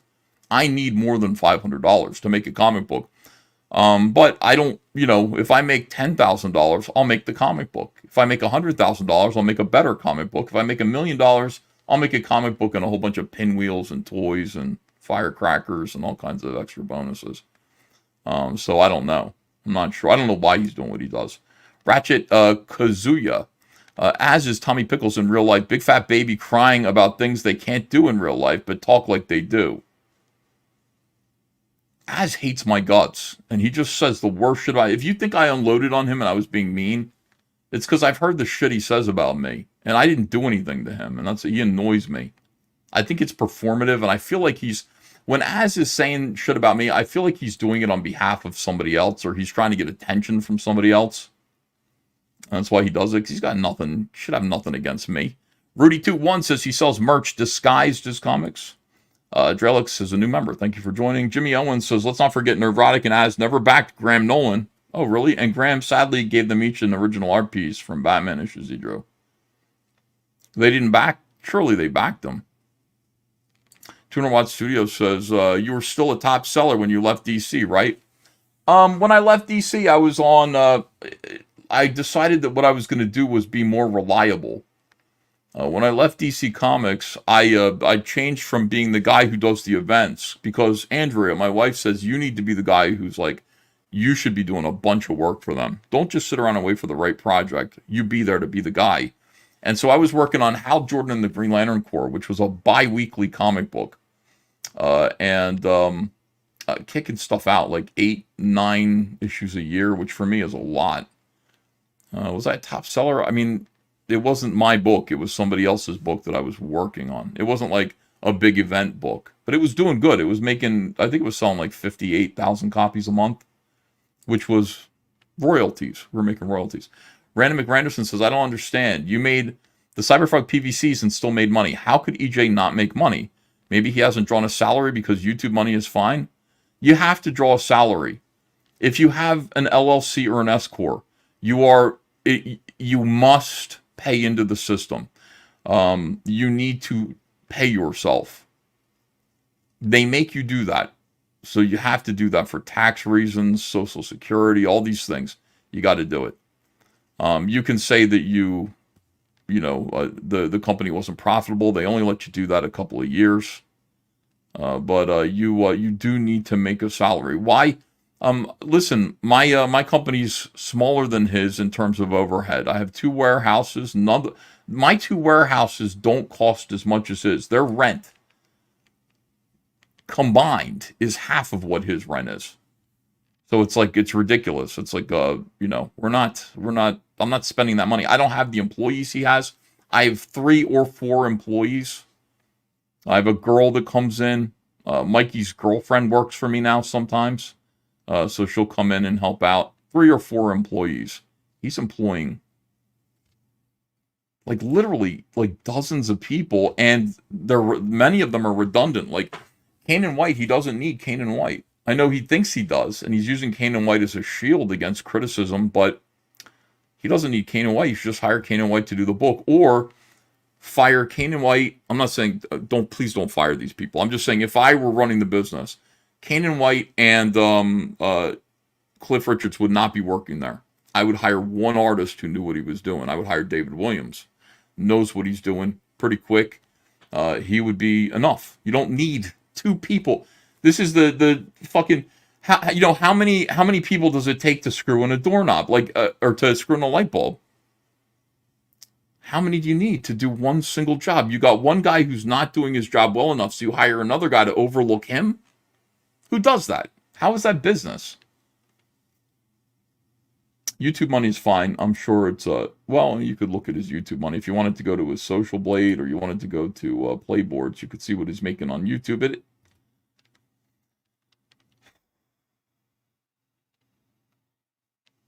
All right, let me see here. Green Skull says, is this working? What I'm doing, like, am I working right now? Yeah, it is. This is definitely work. Let me see. Snake Dog says, my local comic shop got 2 copies of Isom #1 when he dumped that batch of $5 books and into the solar bin. Snake Dog says, went into the dollar bin. Okay, into the dollar bin. Crusader Joe says, he said that DC Marvel legitimized your bad behavior. He actually said the SJWs were right to cancel you. The fuck? Mask full fucking off. Oh, that's who said that? Georgie did? Or, whatever.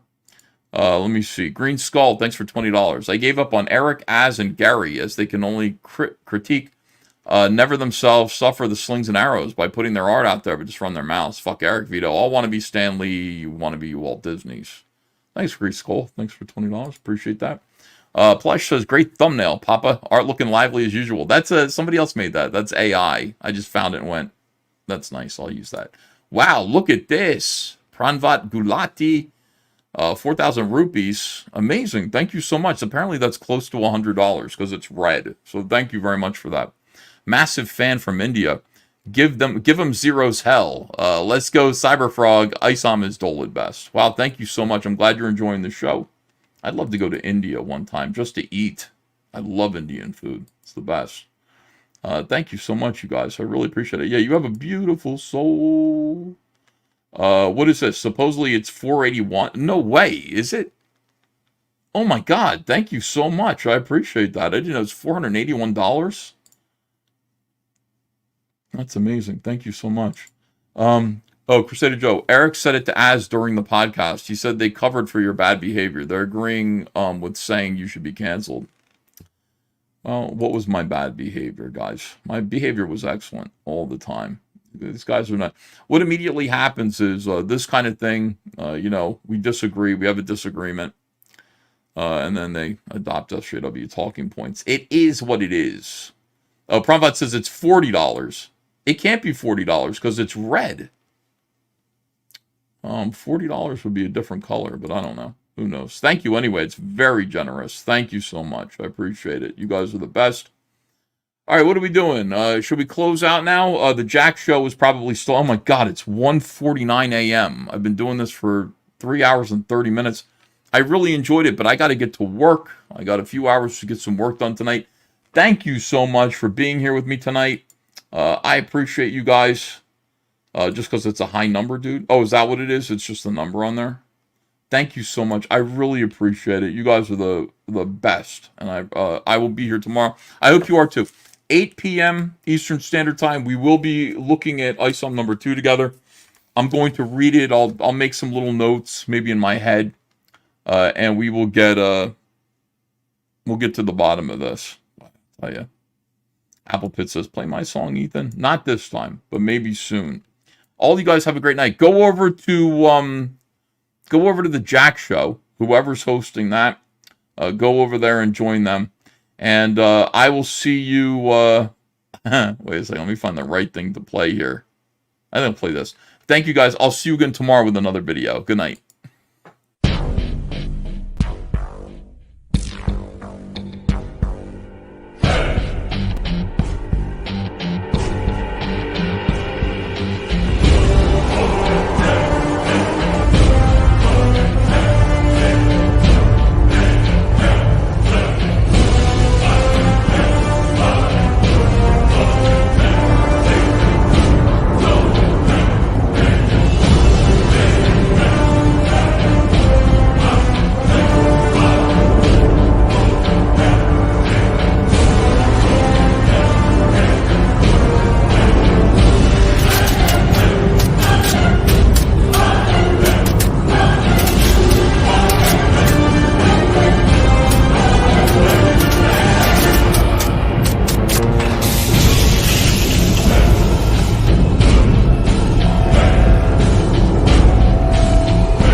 right now, we need Donald Trump.